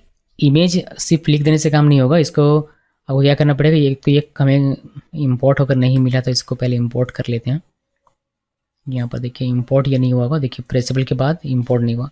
तो इमेज को मैंने इंपोर्ट कर ली, इसको सेव कर देते हैं। यहाँ आपको यूज़ करना है सोर्स प्रॉपर्टी का, तो यहाँ सोर्स लिखा। प्रॉप्स भी आप इसको कह सकते हैं, रिएक्ट में तो प्रॉप ही होता है, प्रॉप्स ही होता है, बट मैं प्रॉपर्टी बोल देता हूँ कभी कभी, तो आप उसको ज़्यादा, प्रॉप्स ही प्रॉपर्टी है एक्चुअली। तो सोर्स लिखना है, सोर्स में आप यहाँ पर कर्ली ओपन कर्ली क्लोज, और यहाँ पर आप रिक्वायर का यूज़ करेंगे, रिक्वायर, और फिर पैरेंथेसिस दीजिए। फिर ये हमारा है कहाँ पर इमेजेस, आपको इमेज का सोर्स देना है। तो आपको आपका ये है कहाँ पर कॉर्ड्स के अंदर में लिखिए। ये पहले हमारे ये एसेट्स फोल्डर के अंदर में, तो ./ इसे आपको एसेट्स का एक्सेस मिलेगा। देखिए एसेट्स हमें मिल गया, फिर स्लैश, और इसमें हमें मिल जाएगा pic.jpg जो हमें चाहिए। हमने इसको सेव किया और देखिए हमें एक यहाँ पर इमेज देखने को मिल जाएगा। बट ये इमेज जो बहुत बड़ा है, इसका आप हाइट विड्थ डिफाइन कर सकते हैं। उसके लिए आपको क्या करना पड़ेगा, स्टाइल लिखना पड़ेगा। तो स्टाइल लिखते हैं हम लोग, और जैसे आप CSS में करते हैं बिल्कुल वैसे ही कीजिए। विड्थ डिफाइन कीजिए, विड्थ, ये लिख दिया विड्थ, अरे विड्थ लिखना है। विड्थ लिख कर विड्थ कितने का देंगे, यहाँ पर हम लोग इसका विड्थ देते हैं 300, और साथ में हाइट भी देते हैं। हाइट कितने का दे देते हैं 200 का। इसको सेव करें तो देखिए हमें इतना छोटा ये दिखाई देता है। हाइट और थोड़ा बढ़ा सकते हैं 400, तो हमें ये स्क्रीन थोड़ा सा और बड़ा दिखाई देगा। देखिए हमें ऐसे दिखाई देता है। अभी ये तो हो गया। कुछ और प्रॉपर्टीज है जो मैं आपको दिखाना चाहता था। हम लोग इसको करते हैं कॉपी पेस्ट, इसको करते हैं कमेंट, और इसको और रिपीट भी कर सकते हैं। इमेज को आप रिपीट करना चाहते हो, रिपीट करने के लिए यहाँ पर रिसाइज मोड हमारे पास एक है, रिसाइज मोड। और इसको कॉर्ड्स के अंदर में यहाँ पर देखिए क्या क्या ऑप्शन मिलता है। सेंटर कर सकते हैं आप, कंटेंट कर सकते हैं, कवर कर सकते हैं, रिपीट कर सकते हैं। तो रिपीट यहाँ पर क्लिक किया मैंने और हमारा गायब हो चुका है ये दोनों। सेव किया तो हमारा इमेज जो रिपीट होकर आपको दिखाई देगा। अब देखिए कि अगर मान लीजिए कि मेरा जो इमेज है वो मेरे एसेट्स में ना होकर नेटवर्क में कहीं है, तो उसको कैसे यूज़ करना है। इसी को कॉपी पेस्ट कर लेते हैं बिकॉज लगभग ये सेम रहेगा, या फिर नहीं करते हैं, इसको कमेंट कर देते हैं। और यहाँ पर हम लोग क्या करेंगे, एक इमेज टैग लिखेंगे, इमेज सेल्फ क्लोजिंग करते हैं। यहाँ पर सोर्स जैसे लिखा वैसे ही लिखना है, बट यहाँ पर रिक्वायर नहीं लिखा जाएगा। अब यहाँ पर रिक्वायर लिखने के बजाय आपको URI लिखना पड़ेगा, तो एक बार और कर लिया, ओपन कर लिया, क्लोज देना पड़ेगा। यहाँ पर URI और कॉलन, देन यहाँ पर ब्रैकेट के अंदर में आप उस नेटवर्क इमेज का लिंक जो भी होगा वह देंगे। तो मैंने एक इमेज निकाल के रखा हुआ पिक्साबे से, ये भी है free for commercial use, no attribution required. तो इसको मैंने कॉपी किया, कॉपी करने के बाद इसको यहाँ पर पेस्ट कर देंगे, इसको सेव करेंगे। तो अभी तो हमें कुछ भी दिखाई नहीं दे रहा, आप देख सकते हैं जैसे कि यहाँ पर, बट इसका हाइट और विड्थ जैसे आप डिफाइन करेंगे ये दिखना शुरू हो जाएगा। तो यहाँ पर आते हैं, इसका हाइट स्टाइल मैं ऊपर से कॉपी कर लेता हूँ, यहाँ से यहाँ तक कॉपी किया और यहाँ पर पेस्ट कर देते हैं, पेस्ट किया, सेव किया। देखिए हमें इमेज दिखाई देने लगता है। कभी कभी आपको आवश्यकता पड़ेगी कि इमेज के ऊपर में मुझे कोई टेक्स्ट लिखना है या फिर कोई बटन डालना है या फिर कुछ भी डालना, तो वह कैसे करेंगे वह देखिए। उसके लिए हमें एक दूसरा कंपोनेंट मिलता है जो कि इमेज बैकग्राउंड, यानी कि इमेज को आपको बैकग्राउंड में डालना, यानी कि उसके ऊपर में आप कुछ चाहते हैं तभी तो वो बैकग्राउंड बनेगा। तो उसके लिए हम लोग इमेज बैकग्राउंड का यूज़ करते हैं। यहाँ पर इमेज बैकग्राउंड ये लिखिए और इसका ओपनिंग एंड क्लोजिंग रहेगा। इसको सेव करते हैं। अगर इंपोर्ट नहीं हुआ तो इसको इंपोर्ट करना पड़ेगा, इंपोर्ट नहीं हुआ, ऑटो इंपोर्ट नहीं हो रहा। तो ऊपर में आते हैं, इमेज बैकग्राउंड इंपोर्ट तो हो गया है, इसलिए इसके कंपोनेंट लिखेंगे तो आई थिंक ये ठीक हो जाएगा। तो इमेज बैकग्राउंड यहाँ पर है, इसका सोर्स आपको देना पड़ेगा। अब सोर्स आप एसेट्स से दें या फिर नेटवर्क से दें। नेटवर्क से देने का ये तरीका है और एसेट से देने का ये तरीका है, तो आप उसको समझ लीजिएगा। मैं यहाँ पर फिलहाल आपको सोर्स से करके दिखा रहा हूँ। तो सोर्स लिखा, यही जो आपने लिखा है ये वाला पूरा का पूरा, इसको कॉपी कर लीजिए, इसको पेस्ट किया, इसको सेव किया। और ये मैं कह रहा है कि आपको स्टाइल विड्थ भी डिफाइन करना पड़ेगा। अगर आप इमेज बैकग्राउंड यूज़ करना चाहते हैं आपको स्टाइल विड्थ डिफाइन करना ही पड़ेगा। चलिए विड्थ और हाइट दोनों को कॉपी कर लिया मैंने और यहाँ पर रख देता हूँ और इसको सेव कर दिया। तो अभी हमें ये इमेज दिखाई दे रहा है।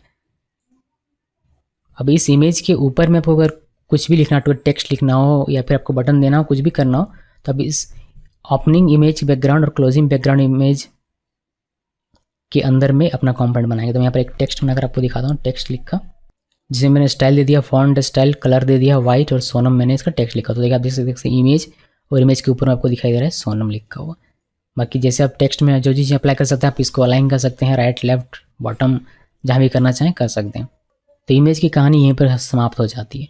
अब इसको कर देते हैं कमेंट। मैं आपको सिंपल टोस्ट मैसेज कैसे प्रिंट करते हैं रिएक्ट नेटिव में वह देखिए। इसके लिए हमें मिलता है पहले तो हमें बटन प्रेस पर लगाना होता है। ज़्यादातर केसेस में बटन प्रेस पर ही ये काम करता है।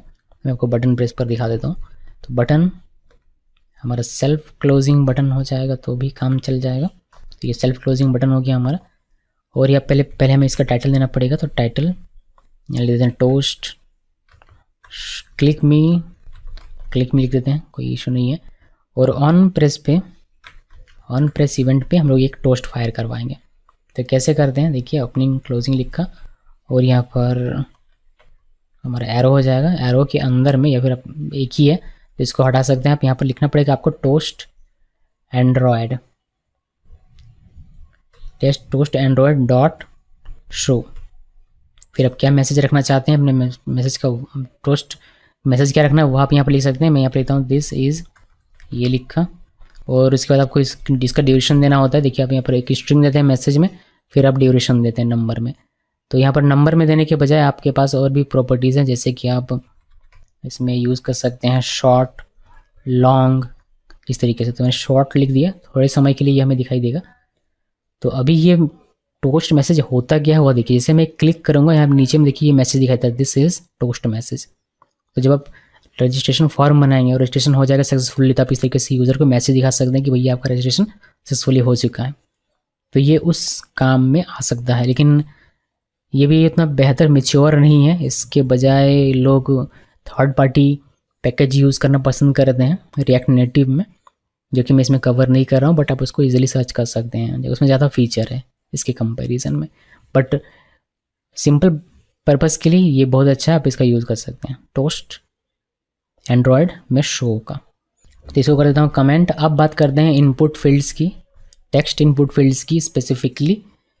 तो टेक्स्ट इनपुट के लिए हम लोग यहाँ पर लिखते हैं टेक्स्ट इनपुट टेक्स्ट इनपुट का आई कैपिटल टेक्स्ट इनपुट और सेल्फ क्लोजिंग ये हमने लिख दिया। ये इंपोर्ट हुआ या नहीं हमें देखना पड़ेगा। यहाँ पर कॉपी किया और ऊपर में यहाँ पर नहीं हुआ, इंपोर्ट करना पड़ेगा। इंपोर्ट कर दिया।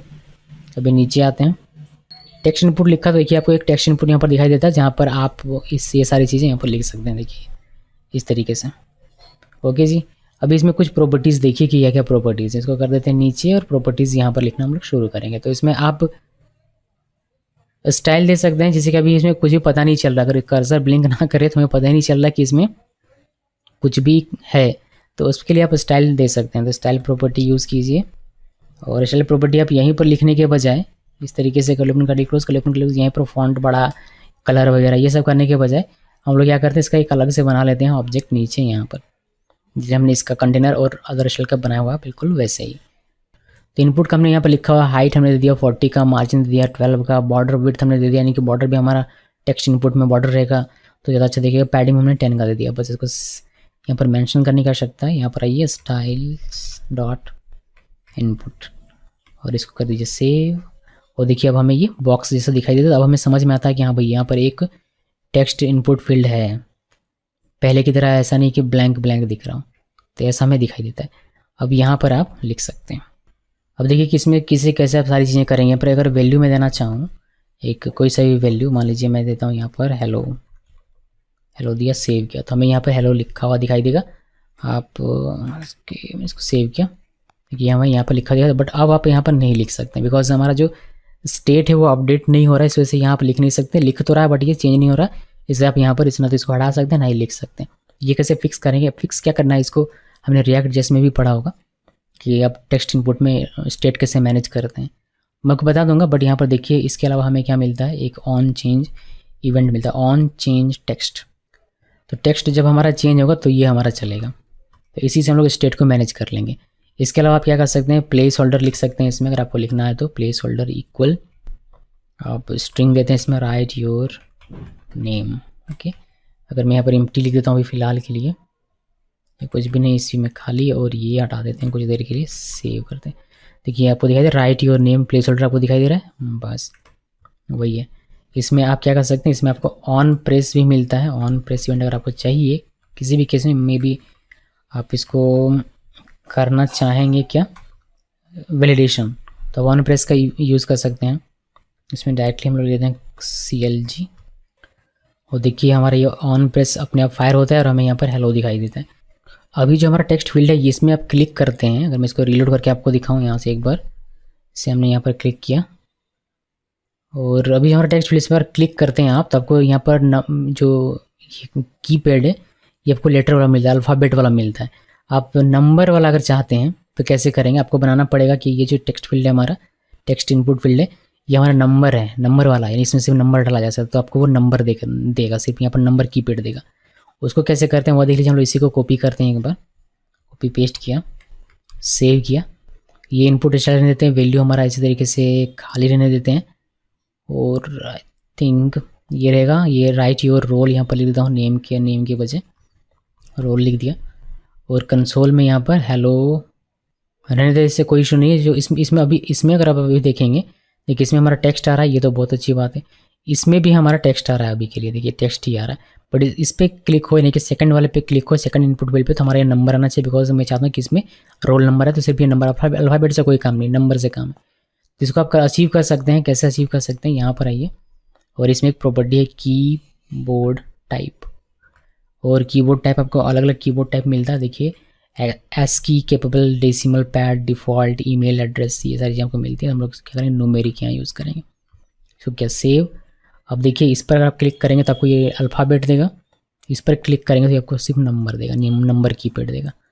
ओके जी, तो ये हो गया हमारा काम। बाकी प्लेस होल्डर इसमें जैसे काम करता है बिल्कुल वैसे ही दोनों में काम करता है, ऑन प्रेस भी बिल्कुल वैसे ही है। अभी जो मैं आपको दिखाता हूँ इसमें कि हमारा जो नंबर यहाँ कुछ भी लिख रहे हैं तो भाई ये लिखा हुआ दिख नहीं रहा है, यानी कि स्टेट कैसे मैनेज करेंगे, अपडेट करेंगे वो देख लीजिए। तो 2 स्टेट हमें यहाँ ऊपर में पहले बनाना पड़ेगा। तो वो स्टेट क्रिएट करते हैं, ऊपर में एकदम ऊपर में जाएंगे और स्टेट क्रिएट करेंगे। तो हुक यूज़ करके हम लोग करेंगे। सो कॉन्स्ट लिखा और यहाँ पर आई थिंक ये ऑटोमेटिकली आना चाहिए, यूज़ स्टेट ये हमने किया इंटरप्रेस, ओके आ गया, बढ़िया। ये इम्पोर्ट ही हो गया होगा। स्टेट ये नाम हम लोग चेंज करते, इसका नाम लोग रखेंगे क्या, टेक्स्ट, टेक्स्ट नाम लिखा, और बस सेट टेक्स्ट लिखते हैं इसको। इसका ये जो टी है कैपिटल कर देता हूँ मैं, set text, text set text. और यूज स्टेट में इनिशियल स्टेट हम लोग क्या रखेंगे, इसको खाली रखते हैं, ब्लैंक रखते हैं, यानी कि इनिशियली टेक्स्ट में हमारा खाली है। और सेट स्टेट अभी हमें यूज़ करना है। सेट स्टेट यूज स्टेट हमारा देखिए इंपोर्ट नहीं हुआ आई थिंक, तो हमें क्या करना पड़ेगा, इसको इंपोर्ट करना पड़ेगा। इसको इंपोर्ट कर लेते हैं। ये हमें इंपोर्ट करना है कहाँ से, ये इंपोर्ट हमें करना है यूज स्टेट, रिएक्ट से हम इंपोर्ट करना था, मैंने इंपोर्ट कर लिया। अभी हमारा एरर नहीं आ रहा। अभी नीचे आते हैं, हमने क्या किया, एक हमने बना लिया यहाँ किसके लिए, टेक्स्ट के लिए। अभी एक रोल नंबर के लिए बनाना पड़ेगा, तो इसी को यूज़ करेंगे। बट यहाँ पर नंबर है तो नल लिख देते हैं बजाय स्ट्रिंग लिखने के। और यहाँ पर हम लोग नम लिख देते हैं, नम, और यहाँ पर लिख देते हैं नम। ओके जी, तो 2 स्टेट हमने बना लिया। आप इसको चेंज, इसका नाम भी चेंज कर सकते हैं, ऑन चेंज टेक्स्ट या फिर ऑन चेंज नम, इस तरीके से रख सकते हैं। उससे कोई फ़र्क नहीं पड़ता, आपको बस यहाँ पर एक नाम लिखना होता है, जो भी आप नाम लिखना चाहें इसको, इसके वैल्यू को चेंज करने के लिए, सेट करने के लिए। तो अभी जो आपने ये लिखा हुआ है और या फिर ये लिखा, ये आपको मेंशन करना है कहाँ पर, ऑन चेंज टेक्स्ट में। नीचे आते हैं और यहाँ ऑन चेंज टेक्स्ट, इसको आप हाईलाइट कीजिए और यहाँ पर सेट टेक्स्ट लिखिए, सेट टेक्स्ट। इस सबको मैनेज हो जाएगा स्टेट। या इसी तरीके से यहाँ पर नंबर के लिए यहाँ पर लिखिए सेट नम, और जो इनिशियल वैल्यू है उसको यहाँ ब्लैंक देने के बजाय हम लोग प्रिंट कर लेंगे अपने स्टेट से, जो कि हमारा टेक्स्ट में है। यानी कि इस हमने जब यहाँ पर लिखा हुआ था, बनाया हुआ था ये टेक्स्ट, वो हमने यहाँ पर लिख दिया। इस तरीके से नंबर वाले में NUM लिख देंगे। तो यहाँ पर आते हैं, यहाँ पर ये लिखने के बजाय नम लिख देते हैं, लिख दिया नम। इसको सेव कर दीजिए। अब बस इतने से हमारा काम हो जाना चाहिए। यहाँ पर क्लिक करते हैं और लिखते हैं, तो ये हमारा लिखा हुआ दिख रहा है। और यहाँ पर क्लिक करते हैं, इसमें भी लिखते हैं, इसमें भी हमारा स्टेट अपडेट हो गया, हमें दिखाई दे रहा है। तो चलिए, बहुत अच्छी बात है। अब आपको जब भी क्या आपके इनपुट, टेक्स्ट इनपुट में क्या वैल्यू है उसका आपको देखना हो, तो आप इस चीज़ से इसको एक्सेस कर सकते हैं। यानी कि यहाँ पर जब अपने स्टेट बनाया हुआ है अपडेट होगा, तो इस चीज़ से आपको अपडेट होकर मिल जाएगा। अगर वो भी देखना है तो देखिए, आपको दिखाता हूँ। यहाँ पर हम लोग क्या करते हैं, या कंसोल लॉग में हेलो लिखने के बजाय टेक्स्ट को कर लेते हैं। जो भी लेटेस्ट हमारा टेक्स्ट होगा वो हमें कंसोल में दिख जाएगा। और यहाँ पर नम को कर लेते हैं, इसको सेव कीजिए और अभी रीलोड करते हैं। एक बार रीलोड किया, सब कुछ से आपको दिख गया होगा, बट फिर भी रीलोड कर लिया। अभी फ़िलहाल नल है किसमें, नम वाले में, तो वह दिख रहा है। और यहाँ पर आप इसको लिखेंगे तो आपको वो दिखाई देगा। ओके जी, ये हमारा था टेक्स्ट इनपुट फाइल। मैं आपको दिखाऊंगा एक CRUD, अभी नहीं, किसी और वीडियो में, बट फिलहाल के लिए क्रैश कोर्स में इतना ही है। टेक्स्ट इनपुट के लिए इसको कर देते हैं कमेंट, और इसको भी कर देता हूँ कमेंट। अभी देखिए, जिससे आप लेआउट बना पाएंगे। लेआउट बनाने के लिए रिएक्ट नेटिव में हमें मिलता है फ्लैक्स का कॉन्सेप्ट। जो आप फ्लैक्स पढ़ते हैं CSS में, वही उसी तरह का आपको फ्लैक्स यहाँ पर भी पढ़ने को मिलेगा, और वही हम लोग यहाँ पर यूज़ करने वाले हैं। बेहद ही ईजी है, बट उससे पहले आपको इस व्यू से बाहर आना पड़ेगा, या फिर इस व्यू को कमेंट कर देते हैं कि दूसरा व्यू हम लोग इसमें बनाएंगे। अब 2 व्यू बना नहीं सकते, तो उसके लिए क्या करते हैं, यहाँ पर हम लोग एक ब्लैंक फ्रेगमेंट यूज़ करते हैं। यहाँ पर रिटर्न में आते हैं, और ये हमारा एक ब्लैंक फ्रेगमेंट हो गया। और यहाँ पर नीचे के सिर्फ कमेंट करने के लिए मैं कर रहा हूँ, मेरा कमेंट नहीं होगा, इसी वजह से ये ब्लैंक फ्रेगमेंट हो गया। सेव कर दिया। अभी इस वाले को मैं कमेंट कर सकता हूँ ईजिली, कमेंट हो गया। अभी ऊपर वाले को भी कमेंट कर डालेंगे, यहाँ जो है वो कमेंट किया, सेव किया। ओके जी, तब इसको जैसे मैं कमेंट कर रहा हूँ, जैसे अनकमेंट करके आप इसको स्टडी कीजिएगा। अब हम लोग क्या करेंगे, ये पूरा का पूरा कोड मैं यहाँ से हटा सकता हूँ अगर मैं चाहूँ। तो ये जो पूरा कोड है, ये पूरा का पूरा कोड मैं हटाकर फिर से लिख सकता हूँ, बट इससे हटा दूंगा फिर आप लोगों को मिलेगा कैसे, नहीं मिलेगा। इस वजह से इसको रहने देते हैं, और हम लोग एक नया व्यू बना लेते हैं। तो यहाँ पर नया व्यू हम लोग एक क्रिएट करेंगे। तो ये हमारा नया व्यू हो गया, ठीक है। अब इसमें कुछ स्टाइल लगाते हैं। स्टाइल हमने लगाया क्या, स्टाइल में यही स्टाइल यूज़ कर रहा हूँ। आप चाहें तो यहाँ से अलग से क्रिएट करके भी यूज़ कर सकते हैं, बट इसी का यूज़ कर लेते हैं एग्जाम्पल के लिए, काफ़ी है। इसमें बैकग्राउंड लगाते हैं, बैकग्राउंड कलर, और इस बैकग्राउंड कलर कर देते हैं ग्रे। ग्रे कर दिया, इसको मैं कॉट में लिखना है, ग्रे किया, इसको सेव किया।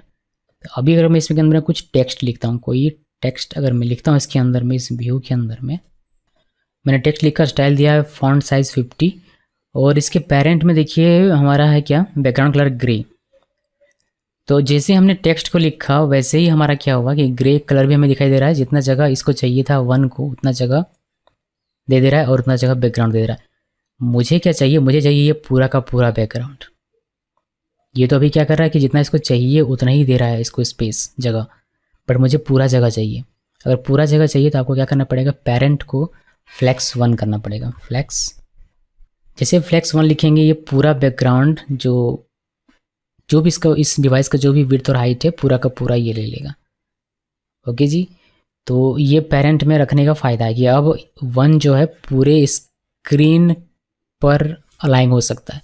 अगर आप इसको सेंटर करेंगे तो ये यहाँ पर हो जाएगा। अगर आप इसको यहाँ सेंटर यहाँ पर रखना चाहें तो यहाँ पर रख सकते हैं आप, क्योंकि इसको यहाँ पर रखना चाहिए यहाँ पर रख सकते हैं। पहले क्या था, पहले जब flex1 नहीं था तब ये क्या था, तब ये इतनी जगह पर था। बस आपको इसको क्या कर सकते थे, यहाँ पर कर सकते थे, यहाँ नहीं ला सकते थे, या फिर यहाँ नहीं ला सकते, या फिर यहाँ नहीं ला सकते।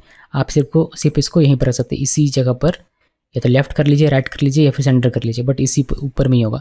पूरे स्क्रीन पर इसको जगह नहीं दिया गया था, बट अब हम लोग इसको पूरे स्क्रीन का जगह देते हैं। अब ये कहीं भी हो सकता है। इस टेक्स्ट को हम लोग और भी 2-3 बार लिखेंगे। जैसे मैं अगर इसमें लिखता हूँ इस तरीके से, सेव किया, देखिए 1 2 3 4 इस तरीके से, यानी कि इसके अंदर में आप अपने एलिमेंट्स लिख सकते हैं अगर लिखना चाहें तो। और ये जो हाइट विड्थ है ये स्क्रीन साइज के हिसाब से अपने आप बदलेगा, आपको फिक्स नहीं है इसका हाइट और विड्थ। इस बैकग्राउंड कलर के लिए या फिर इस व्यू के लिए फिक्स नहीं है हाइट और विड्थ। ये डिवाइस साइज के साथ अपने आप ऑटोमेटिकली एडजस्ट होगा, और ये रिस्पॉन्सिव लेआउट बनाकर आपको देता है फ्लैक्स। तो ये तो हमने सामने समझ लिया। अभी एक और चीज़ देखिए, इसको मैं कर देता हूँ कट, और एक इसके अंदर में एक और व्यू बनाइए, बिकॉज लेआउट आपको बनाना है। तो एक और व्यू बनाते हैं। अभी इस व्यू के अंदर में हम लोग एक बनाएंगे टेक्स्ट। ये इतना सारा टेक्स्ट नहीं रखते हैं, एक टेक्स्ट रखते हैं और इसको करते हैं सेव करेंगे तो एक हमारे पास आएगा, एक व्यू हमारे पास। अब ये जो हमने स्टाइल दिया हुआ है इस स्टाइल को मैं कॉपी करता हूँ और यहाँ पर रखते हैं। तो एक बड़ा सा कंटेनर हमने बनाया हुआ है flex1। ये जो व्यू देख रहे हैं इसमें हमने एक बड़ा सा कंटेनर बनाया, बड़ा सा हमने स्पेस बॉक्स बना लिया। अब उस बॉक्स के अंदर में हमने एक और बॉक्स बनाया व्यू, जैसे कि आप यहाँ पर देख पा रहे हैं, और उसका भी हमने flex1 दिया और बैकग्राउंड इसका हम लोग चेंज करके कर देते हैं रेड। तो देखिए क्या होता है, अब उस बॉक्स के ऊपर में एक बड़ा सा बॉक्स आ गया और उसके अंदर में हमारा 1 है। अब मुझे क्या करना है, मुझे ये बड़ा सा बॉक्स नहीं चाहिए, यानी कि पूरे स्पेस को ले रहा है, नहीं चाहिए। मुझे 2 बॉक्स रखना है। ये जो हमारा बड़ा बॉक्स है flex1 ऊपर वाला देखिएगा, इसमें मुझे 2 बॉक्सेस रखने। तो ये पहला बॉक्स ये हो गया जो कि बड़ा सा बन जा रहा है, लेकिन ये छोटा हो जाएगा जब आप इसके अंदर में एक और बॉक्स रख देंगे, ऑटो एडजस्ट हो जाएगा। कलर चेंज करके दिखाता हूँ, आपको समझ में आएगा। इसमें हम लोग रेड की जगह पर ब्लू करते हैं और इसका हम लोग टेक्स्ट का जो 1 इसको 2 कर देते हैं, सेव कीजिए। देखिए अभी क्या हुआ, ये हमारा जब बाहर में आपको व्यू दिख रहा है, ये हमारा एक बड़ा सा बॉक्स है। अब उसके अंदर में हमने एक और बॉक्स बनाया, ये व्यू, और ये एक दूसरा। अगर एक रहेगा तो ये पूरे बॉक्स में फैल जाएगा, पैर फैला के बैठ जाएगा, लेकिन 2 आएगा तो खुद को एडजस्ट कर लेगा कि भाई एक और आ गया तो चलो एक और को जगह दो। तो फिर ये हाफ हाफ हो जाएगा। हाफ इसीलिए बिकॉज आपने यहाँ 1 लिखा, ये रेशियो वाइज होता है। ये कंप्लीट पूरा A1 लिखा तो ऊपर वाले को ये पूरा का पूरा स्क्रीन साइज, और यहाँ पर 1 लिखा, यहाँ पर 1 लिखा, यानी कि ये रेशियो में डिवाइड हो जाता है। तो अगर मैं एक और लिख दूँ तो ये 3 का रेशियो बना लेगा। अगर मैं एक और यहाँ पर लिख देता हूँ, कमेंट किया, और यहाँ पर बैकग्राउंड पहले चेंज कर देते हैं, इसका हम लोग कर देते हैं ग्रीन, और यहाँ पर 3 लिख देता हूँ मैं। तो देखिए ऑटो एडजस्ट करेगा कि नहीं। 3 बंदे आ गए। एक बड़ा सा बेंच था ग्रे कलर का, उसमें जब एक बंदा था तो वो पूरा लेट गया था बेंच पे, लेकिन जब दूसरा बंदा आया तो वो उठ कर थोड़ा सा बैठ गया। फिर जब तीसरा बंदा आया तो वो थोड़ा सा वो चिपक के बैठने लगे। तो ये हो गया इसमें काम 1 2 3 करके आप देख सकते हैं कि यहाँ पर आप। तो ये लेआउट तैयार करने का तरीका है कि आपने पहले एक कंटेनर बनाया, फिर उसके अंदर में आपने 2 कंटेनर। आप इस कंटेनर के अंदर आप टेक्स्ट लिख रहे हैं, लेकिन आप इसके अंदर में बटन बना सकते हैं। पूरा लेआउट जैसा आपको बनाना हो वैसे लेआउट बना सकते हैं। अभी जो हमारा ये है बाय डिफ़ॉल्ट कॉलम वाइज, आप देख सकते हैं कि एक ऊपर, उसके नीचे दूसरा, फिर उसके नीचे तीसरा। अगर मुझे ये रॉ वाइज चाहिए तो मैं इसका डायरेक्शन चेंज कर सकता हूँ। डायरेक्शन चेंज करने के लिए आपको यहाँ पर एक प्रॉपर्टी मिलता है, इसको मैं रहने देते हैं, फाइल डायरेक्शन जिसको बोलते हैं, माफ़ कीजिएगा फ्लेक्स डायरेक्शन जिसको बोलते हैं। फ्लेक्स स्टाइल के अंदर में ही रहना है। बैकग्राउंड के बाद लिखते हैं फ्लेक्स डायरेक्शन। इसका डायरेक्शन हम चेंज कर सकते हैं। डायरेक्शन इसका हम लोग कर देते हैं क्या, देखिए डायरेक्शन हमारे पास कॉलम है, कॉलम का रिवर्स भी कर सकते हैं। अगर मैं कॉलम रिवर्स करूँ तो अभी लाल ब्लू ग्रीन दिख रहा है, यानी कि 1 2 3 दिख रहा है। अब आपको 3 2 1 दिखाई देगा, 3 2 1, ये रिवर्स हो गया। तो बाय डिफ़ॉल्ट कॉलम होता है ये कॉलम इस तरीके से। फिर आप इसको कॉलम रिवर्स कर सकते हैं, आप चाहें तो इसको रॉ में बना सकते हैं, देखिए हमारा रॉ बन गया 1 2 3। इस तरीके से रॉ रिवर्स भी हो सकता है। अभी रेड ब्लू ग्रीन है, लेकिन जब आप रिवर्स इसमें लिखेंगे, देखिए यहाँ पर रिवर्स रॉ रिवर्स जब आप लिखेंगे तो ये ग्रीन ब्लू रेड हो जाएगा, यानी कि 3 2 1 हो जाएगा।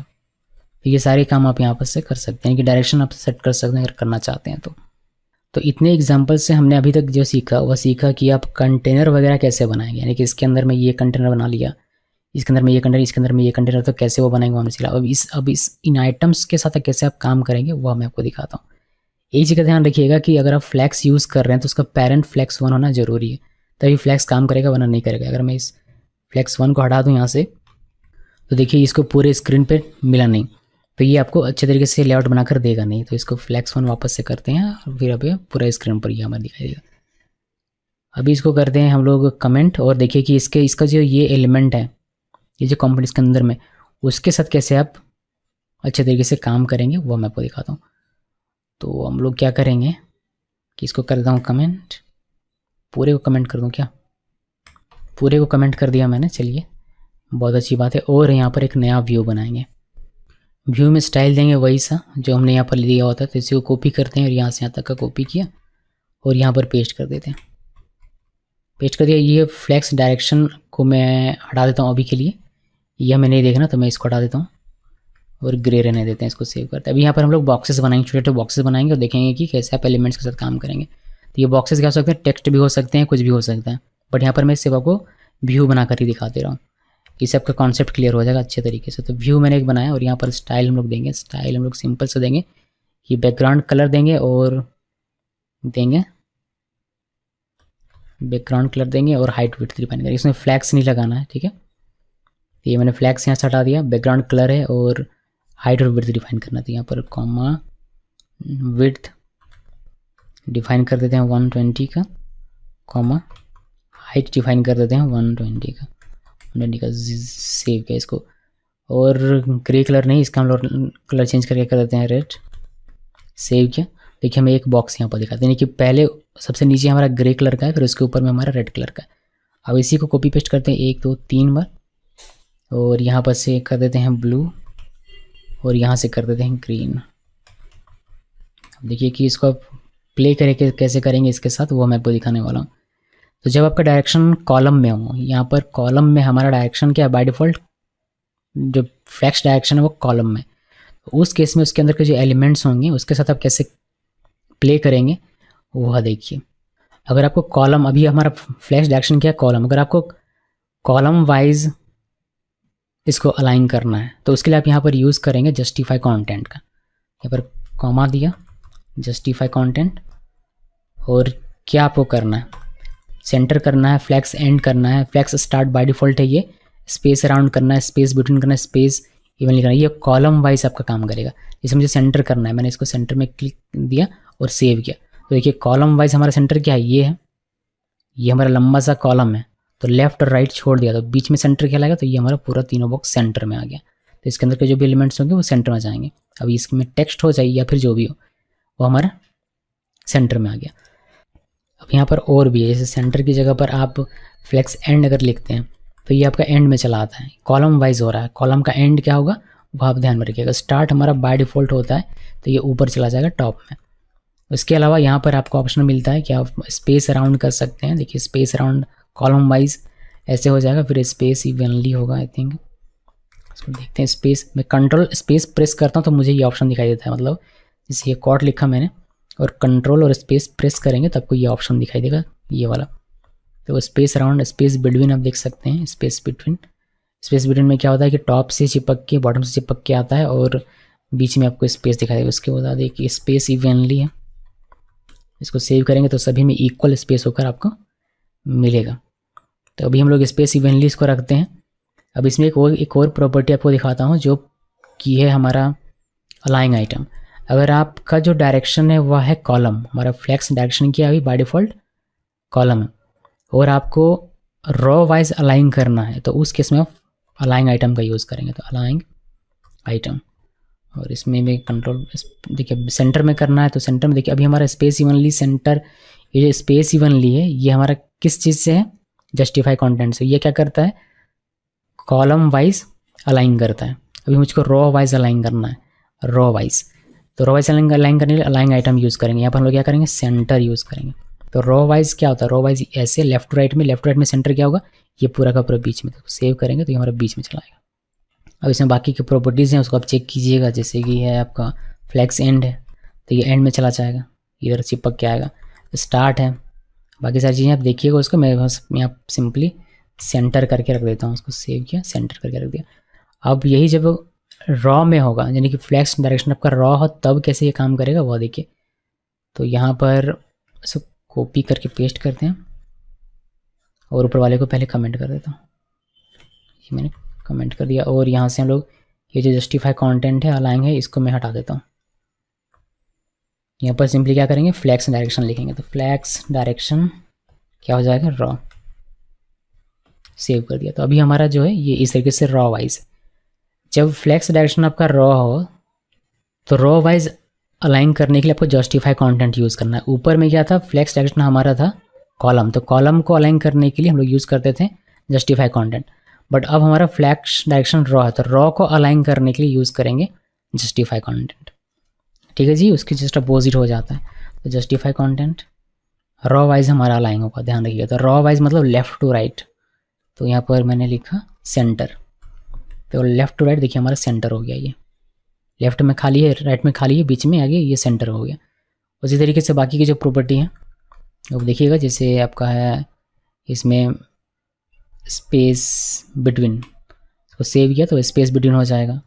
ओके, इसमें सेंटर कर देता हूँ मैं, ये मैंने कर दिया सेंटर में, इसको कर देते हैं सेव, ये सेंटर में आ गया। अभी आपको जब आपको फ्लैक्स डायरेक्शन रॉ हो और कॉलम वाइज आपको अलाइन करना हो तो आप यूज़ करेंगे अलाइन आइटम पर, जस्ट इसके अपोजिट, ऊपर वाले के अपोजिट। तो यहाँ पर आइए अलाइन आइटम और कॉलम वाइज ये हमारा होगा, ध्यान रहे। तो कॉलम वाइज अगर मैं इसमें सेंटर कर देता हूँ तो कॉलम वाइज मतलब क्या, ये ऐसे टॉप टू बॉटम ऐसे अलाइन होगा सेंटर में, तो यहाँ पर आएगा। सेव किया, देखिए यहाँ पर। अब यहाँ पर ये इसी वजह से आ रहा है बिकॉज हमने इसको पहले से पूरा स्क्रीन का विड्थ और हाइट दे के रखा है फ्लैक्स 1 यूज़ करके। अगर नहीं देंगे ये तो उस केस में क्या होगा, इसको पूरा मिलेगा नहीं। तो आप इवन यहाँ पर आप सेंटर और सेंटर करते रहें लेकिन ये काम नहीं होने वाला है। रॉ वाइज तो हो जाएगा लेफ्ट टू राइट, बट अपने हाइट इसका पूरा स्क्रीन को दिया नहीं तो ये इसको सेंटर पता नहीं, ये यही इसके लिए सेंटर है और ये इसके लिए स्पेस इवनली है और स्पेस बिटवीन है, सब कुछ यही इसी के लिए। तो फ्लैक्स देना ज़रूरी है। इसको कर देते हैं सेव और ये हमारे पास पुराने मोड में चला आएगा। तो सारी बातें ध्यान रखिएगा, आप एक से एक बढ़िया से बढ़िया लेआउट क्रिएट कर पाएंगे, कॉम्प्लिकेटेड का कॉम्प्लेक्स। अभी एक और चीज़ मैं आपको दिखाता हूँ इसमें, इसी फ्लैक्स टॉपिक में ही। इसको करते हैं कमेंट, या फिर इसको हम लोग एक बार कॉपी पेस्ट कर लेते हैं फिर कमेंट करते हैं। यहाँ से यहाँ तक का क्या कमेंट, और यहाँ से हम लोग रॉ में ही रहते हैं और स्पेस बिटवीन, ये हम लोग जो हमारा है ये जस्टिफाई कंटेंट, इसको कर देते हैं स्पेस बिटवीन और अलाइन आइटम यहाँ से हटा देता हूँ मैं, ये अलाइन आइटम हटा दिया। अब इसको सेव करते हैं। देखिए हमें ये इसी को दिखाई दे रहा है, रॉ है हमारा तो रॉ में दिखाई दे रहा है, जस्टिफाई कंटेंट हमारा हो रहा है, स्पेस बिटवीन आकर हमारा आ रहा है। अब यहाँ पर हम लोग क्या करेंगे, और अभी हमारा 1 2 3 है, ठीक है जी, 3 हमारे पास है बॉक्सेस। अगर 3 से ज़्यादा हो तो मतलब अगर मैं इसमें और भी डाल दूँ, जैसे एक बॉक्स में डाल देता हूँ पिंक का, सियान का, फिर ब्लैक येलो, इस तरीके से मैंने इतना सारा डाला है। इसको सेव किया। सेव करने के बाद एक्चुअली पहले मैं आपको अगर कॉलम में दिखाऊँ तो बेटर होगा क्या, रॉ में ही देख लीजिए, कोई इशू नहीं है। जैसे अभी हमने इसमें रॉ में किया बिकॉज रॉ में ज़्यादातर ये आपको प्रॉब्लम हो सकती है। सो अभी हमने क्या देखा कि रॉ में हमारा फ्लैक्स डायरेक्शन जो है रॉ है, जस्टिफाई कंटेंट हमने किया स्पेस बिटवीन तो काम कर ही नहीं रहा इस पर, जैसे कि आप देख सकते हैं इसमें बहुत सारे एलिमेंट हैं जिसकी वजह से स्पेस बिटवीन काम नहीं कर रहा। प्लस एक और प्रॉब्लम हो रहा है कि हमारा जो बॉक्स है वो इधर घुस गया अंदर, वो दिखाई नहीं दे रहा। तो इससे तो हमारा लेआउट बिगड़ जाएगा। अगर मैंने यहाँ पर 1 2 3 लिखा हुआ है तो 3 तक ही दिखाई देगा, फिर 4 5 6 7 और तो कुछ दिखाई दे नहीं रहा। बटन भी है तो बटन हमें 3 दिखाई दे रहा, कुछ दिखाई दे नहीं रहा। इसको फिक्स करने के लिए यानी कि हमारा अगर इस विड्थ में 3 बॉक्स आ रहा है तो 3 ही बॉक्स लो, बाकी के बॉक्स को नीचे भेज दो। इसमें 3 आ रहा 3 दिखाओ, फिर बाकी को नीचे भेज दो। अगर ऐसा करना है तो उस केस में आपको यहाँ पर एक और प्रॉपर्टी यूज़ करना है जिसे कहते हैं फ्लैक्स रैप। तो फ्लैक्स रैप, और इसका जो होता है वो होता है रैप। नो रैप है, रैप रिवर्स है और रैप है, तो रैप हम लोग यूज़ करते हैं, नो रिवर्स बाय डिफ़ॉल्ट है। तो अब देखिए हमारा ये स्पेस बिटवीन हो गया, और साथ में जो नहीं आ रहा था वो भी हमें दिखाई दे रहा। ओके जी, स्पेस बिटवीन के बजाय आप स्पेस अराउंड भी यूज़ कर सकते हैं। इसको सेव करते हैं, देखिए स्पेस अराउंड हमारा हो गया, पर अब स्पेस इवनली ओके काम कर रहा है, ये स्पेस बिटवीन ही रहने देता हूँ मैं, और मैंने इसको सेव कर दिया। तो ये हमारा हो गया क्या, आपको अगर घुस जा रहा है तो आपको यूज़ करना पड़ेगा फ्लैक्स रैप का। रिएक्ट नेटिव में इतना ही है। अगर आपने इतना सीख लिया तो बस अब आप प्रोजेक्ट बनाना शुरू कीजिए और आप प्रोजेक्ट के साथ सीखते जाएंगे। इसको कर देता हूँ कमेंट, और कमेंट से आउट करेंगे यहाँ से ये सारी चीज़ें। ये जो एक सिंपल सा टेक्स्ट है इसको मैंने कमेंट आउट करके रख दिया ताकि वो इनिशियली आपको कुछ ना कुछ दिखने को मिल जाए जब इस कोड का आप डाउनलोड करेंगे तो ये हमारा रिएक्ट नेटिव का पूरा कॉन्सेप्ट है। अभी आप एक और चीज़ कर सकते हैं कि अगर आप कोड सेपरेट करना चाहें तो वो भी कर सकते हैं। कोड सेपरेट का मैं आपको ऐसे ही एग्जांपल बता रहा हूँ, दिखा नहीं रहा बट मैं आपको बता दे रहा हूँ। जैसे कि एक नया फोल्डर आप क्रिएट कर सकते हैं यहाँ पर, ये न्यू फोल्डर ऐप नाम का, और इस पर अपना सारा कोड लिखिए। इसके अंदर में आप कंपोनेंट नाम का या फिर स्क्रीन नाम का एक फोल्डर बना सकते हैं। स्क्रीन नाम का एक फोल्डर बना लिया, अब जो भी स्क्रीन होगा आप इसके अंदर बनाइए। जैसे कि एक मेरे पास मान लीजिए होम स्क्रीन है, होम स्क्रीन डॉट जेस, तो मैं होम स्क्रीन का जो भी कोड होगा यहाँ पर लिख सकता हूँ। फिर जहाँ पर अगर मुझे यूज़ करना है मैं जैसे मैं इंपोर्ट कर रहा हूँ वैसे इंपोर्ट करके उसको यूज़ कर सकता हूँ। ओके, तो ये तो आपको पता ही होगा, बहुत ही ईजी है। अगर कोई और फोल्डर आपको बनाना हो, मान लीजिए कि यूटिल का एक नया फोल्डर बनाते हैं यूटिल, तो यूटिलिटीज़ भी जो भी होगी वो आप इसके अंदर में रखेंगे। तो स्क्रीन के अंदर में स्क्रीन होगा, यूटिल के अंदर में यूटिलिटीज़ होगा। ओके जी, अगर आपको इमेजेस भी इसी के अंदर में रखना था, वेबसाइट्स को उठाकर इस ऐप के अंदर में रख सकते हैं, तो वो भी आप कर सकते हैं। लेकिन एट द एंड आपका जो रन होगा वो आपका app.js ही होगा, और यहाँ आपको मेंशन करना पड़ेगा इस ऐप के अंदर में आकर, ये ध्यान में ज़रूर रखिएगा। तो ये मैंने बस ऐसे ही इसमें दिखाने के लिए आपको रख दिया हुआ ताकि कोड सेपरेशन भी आप कर पाएँ जब आप बड़े प्रोजेक्ट में काम करेंगे तब। हालांकि इसको भी हम लोग देख लेंगे जब कभी कोई प्रोजेक्ट बनाएंगे, तो ऐप में तो नहीं बनाएंगे सारी चीज़ें, उस पर हमें स्क्रीन बनाना पड़ेगा अलग अलग, तो उस केस में हम लोग इस तरीके से का स्ट्रक्चर यूज़ करेंगे। ओके, तो ये हो गया हमारा, अब इसको क्लोज कर देते हैं। और अगर आपने रिएक्ट नेटिव में इतना सीख लिया तो आप समझ लीजिए कि रिएक्ट नेटिव आपको आता है, और अब आप क्रिएट कर सकते हैं एंड्रॉयड एप्लीकेशन और iOS एप्लीकेशन। iOS में दिखा नहीं सकता बिकॉज मेरे पास मैक है नहीं, इसलिए मैं एंड्रॉयड ही दिखाता हूँ ज़्यादातर, बट ये कोड iOS पर भी चलेगा। जैसे मैंने आपको बताया था कि व्यू जो होता है वो iOS पे किस तरीके से रेंडर होता है, टेक्स्ट किस तरीके से होता है, वो अपने आप बिहाइंड द सीन होता है। ओके जी, तो बस इतना ही है रिएक्ट नेटिव में। जाते जाते वापस से एक बार डॉक्यूमेंटेशन दिखा देता हूँ, इसको हटाते हैं और कंपोनेंट्स में आइएगा। डॉक्स में अगर जाना है तो डॉक्स में भी आप जा सकते हैं। यहाँ से डॉक्स में आपको इन्वायरमेंट का सेट करना ये आपको पता चलेगा, वर्क फ्लो क्या है वो आपको पता चलेगा। डिज़ाइन में आप आकर देख सकते हैं कैसे आप हाइट विड्थ कैसे आप देखेंगे, फिर आप स्टाइल कैसे देखेंगे, वो सारी चीज़ें। इमेजेस कैसे यूज़ करेंगे उसके बारे में जानकारी है। फिर आपका और भी बहुत सारी जानकारी यहाँ पर है। इसके अलावा आप कंपोनेंट्स में क्लिक करके बहुत सारे कंपोनेंट्स यहाँ पर देख सकते हैं और उसकी प्रॉपर्टीज़ भी यहाँ पर देख सकते हैं, इनकी प्रॉप्स भी देख सकते हैं। या फिर इसको आप अगर थोड़ा सा छोटा कर देता हूँ, यहाँ पर देखिए बेसिक कंपोनेंट यहाँ पर दिखाया जा रहा है कि बेसिक कंपोनेंट में आपको मिल जाता है view, text, images, text input, फिर scroll view, style sheet. User interface के लिए आपके पास बटन है, स्विच है। स्विच मैंने आपको दिखाया नहीं, आप इसको देख सकते हैं, वेरी ईजी है ये। यहाँ पर लिस्ट व्यू है, लिस्ट व्यू के तौर पर हमें एक मिलता है फ्लैट लिस्ट और सिलेक्शन लिस्ट।